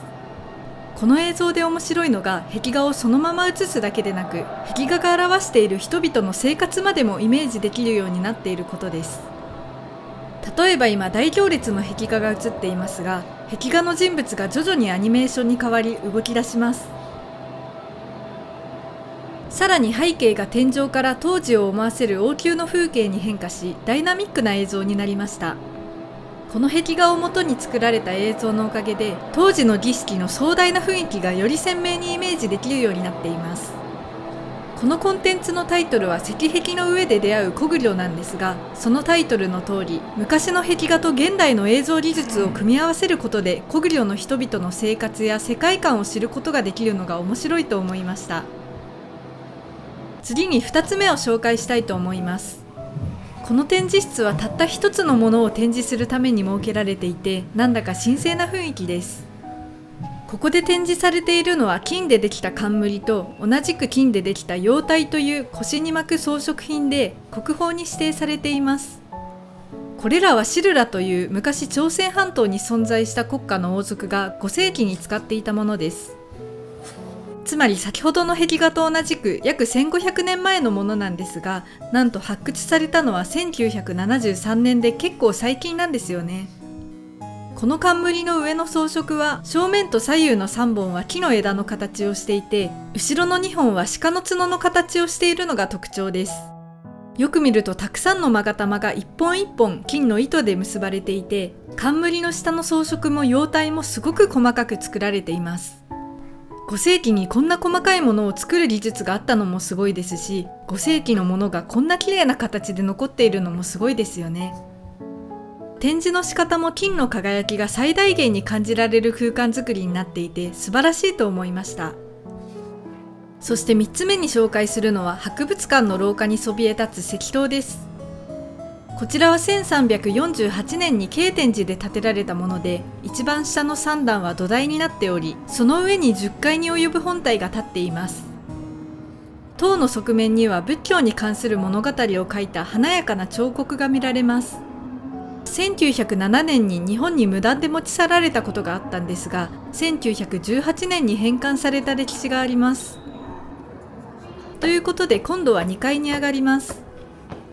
2階も広々としていて、この博物館はどこを歩いてもどこを見ても綺麗だなぁと感心しました。床もピッカピカですごく綺麗に保たれていますし、廊下を歩いているだけでも様になりそうなくらい建物自体も本当に美しいです。そして最後にこの博物館を代表する展示物であるハンカシユイ像を見たいと思います。左側の黒いエリアが展示室となっているんですが、果たして中はどうなっているんでしょう。この展示室は私有空間と呼ばれていて、私有とは仏教において物事を心で深く考えることを意味します。入り口には考えを巡らし物思いにふける時間と書かれていて、その先には暗く静かな空間が広がっています。他の博物館では感じたことがないような緊張感があり、別世界に入り込んでいくようです。そして入り口を抜けると劇場のような広々とした空間の奥に2体のハンカシユイ像が佇んでいます。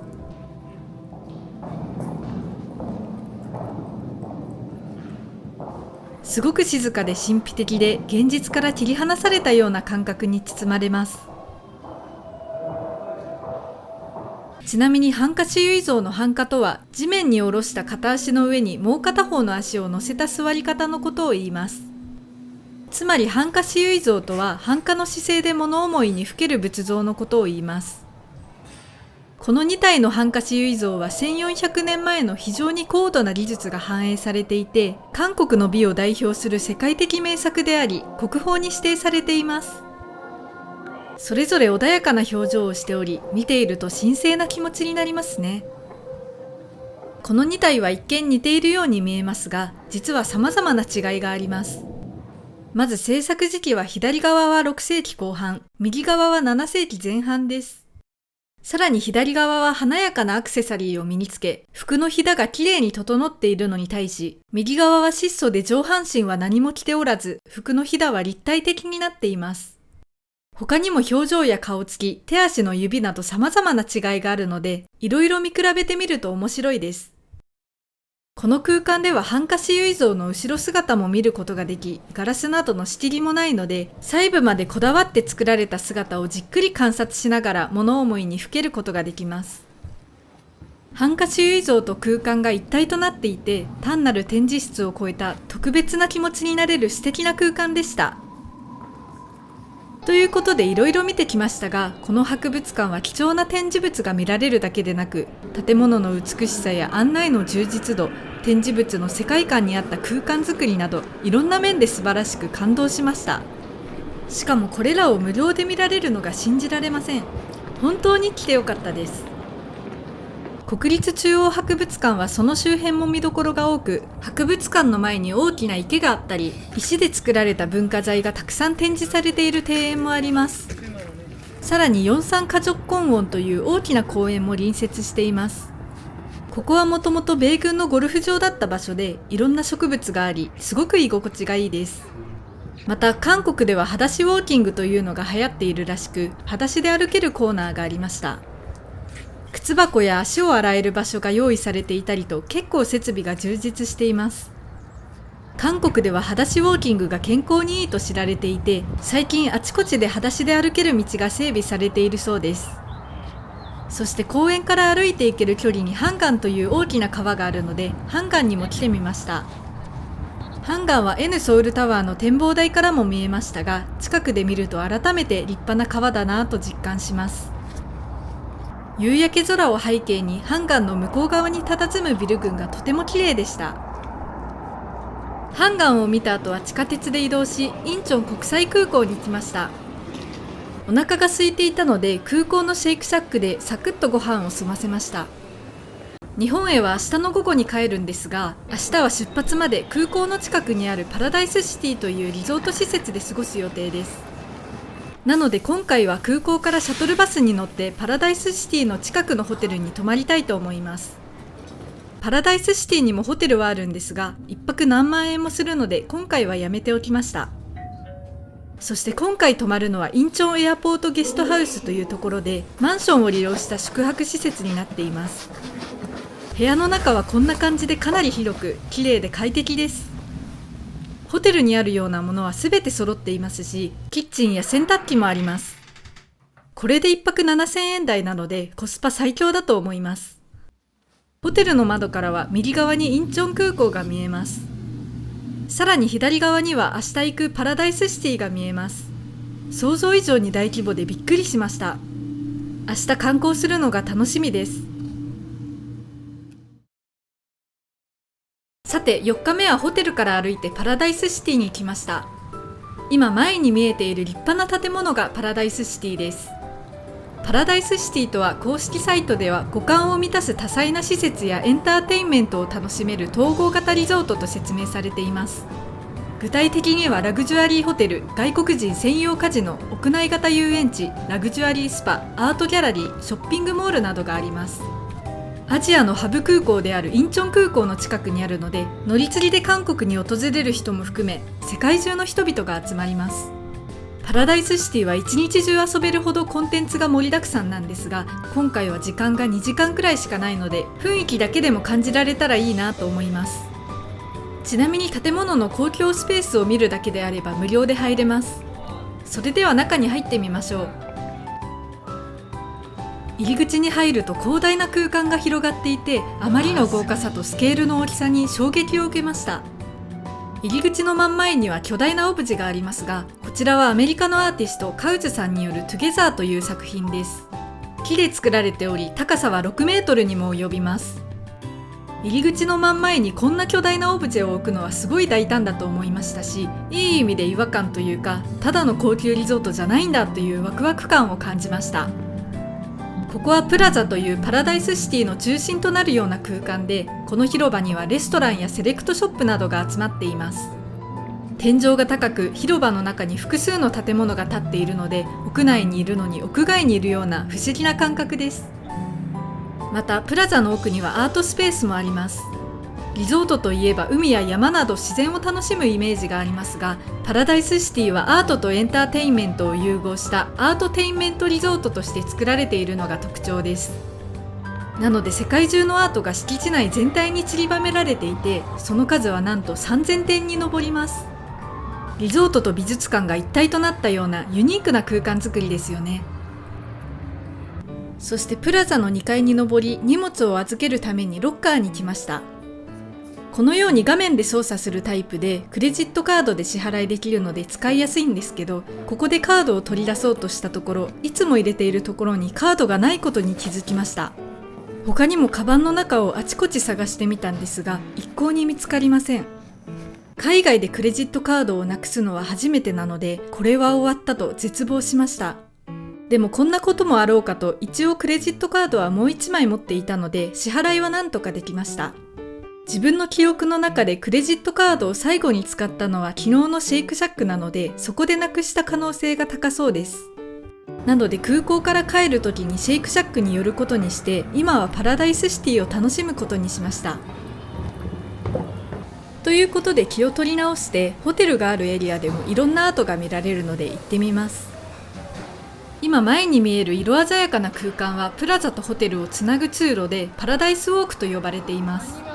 照明の色は王宮でも見られた韓国の伝統的な5色、つまり赤、青、黄色、白、黒が用いられていて、 BGM も韓国の伝統音楽をベースにしたものになっています。あえて遠近感を感じないような演出になっていて、まるで異次元にいるような感覚になります。パラダイスウォークを抜けるとラグジュアリーホテルのエリアに入ります。こちらも高級感がすごくて、360度どこを見渡してもすごいなという言葉しか出てきません。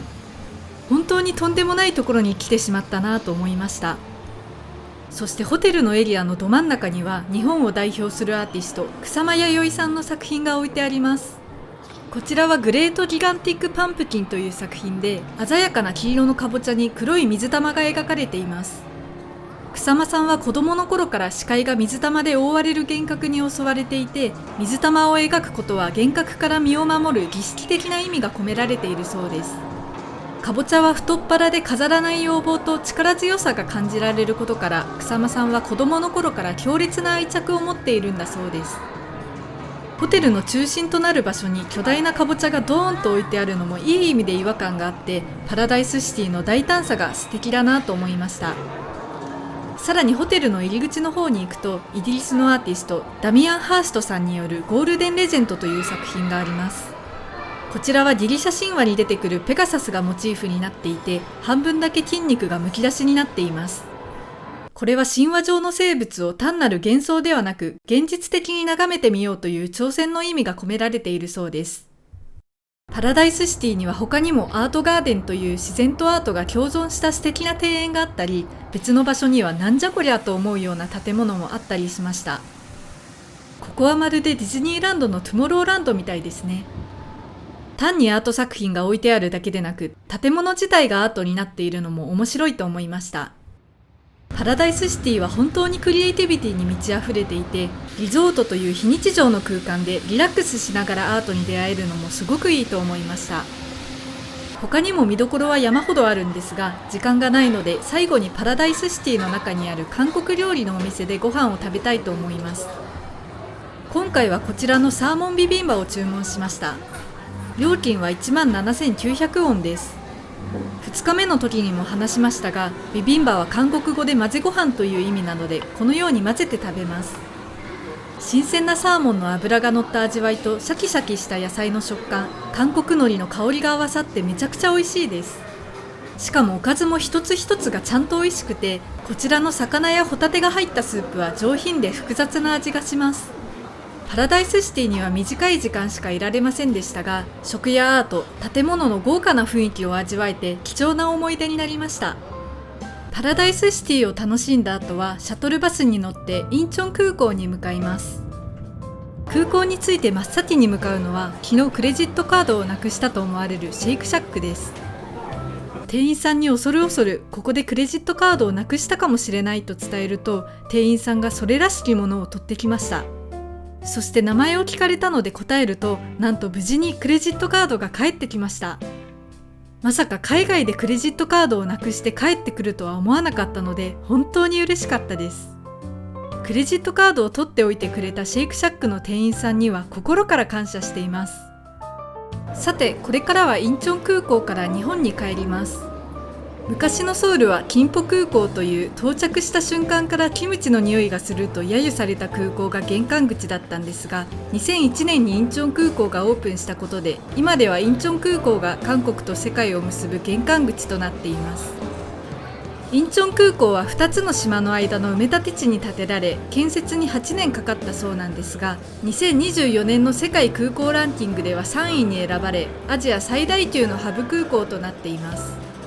ここでいうハブ空港とは乗り継ぎの拠点となる空港のことで、インチョン空港は国際都市と結ぶ便だけでなく、日本の地方都市と結ぶ便も多いので、海外に行く日本の地方在住者が乗り継ぎで利用することも多いんです。地方在住者が海外に行くために日本で乗り継ごうとすると、場合によっては羽田から成田に移動する必要があるので、インチョン経由の方が効率的に移動できるわけなんですね。さらに今回は見れませんでしたが、インチョン空港には最先端の技術を駆使したサービスやアートの展示、イベントなどもあります。近くにあるパラダイスシティも含め、乗り継ぎの人も楽しめる施設が充実しているのもインチョン空港の魅力です。ということで、帰りはチェジュ航空でインチョンから飛び立ち、日本に帰ります。今回の旅行では歴史的建造物から最先端の技術やエンタメが詰まった施設まで、韓国をたくさん楽しむことができました。韓国文化そのものだけでなく、韓国人の優しさや韓国の文化を大切にする姿勢も素晴らしいと感じた旅行でした。動画を見てくださった皆さんに少しでも韓国の良さが伝われば幸いです。最後まで見てくださりありがとうございました。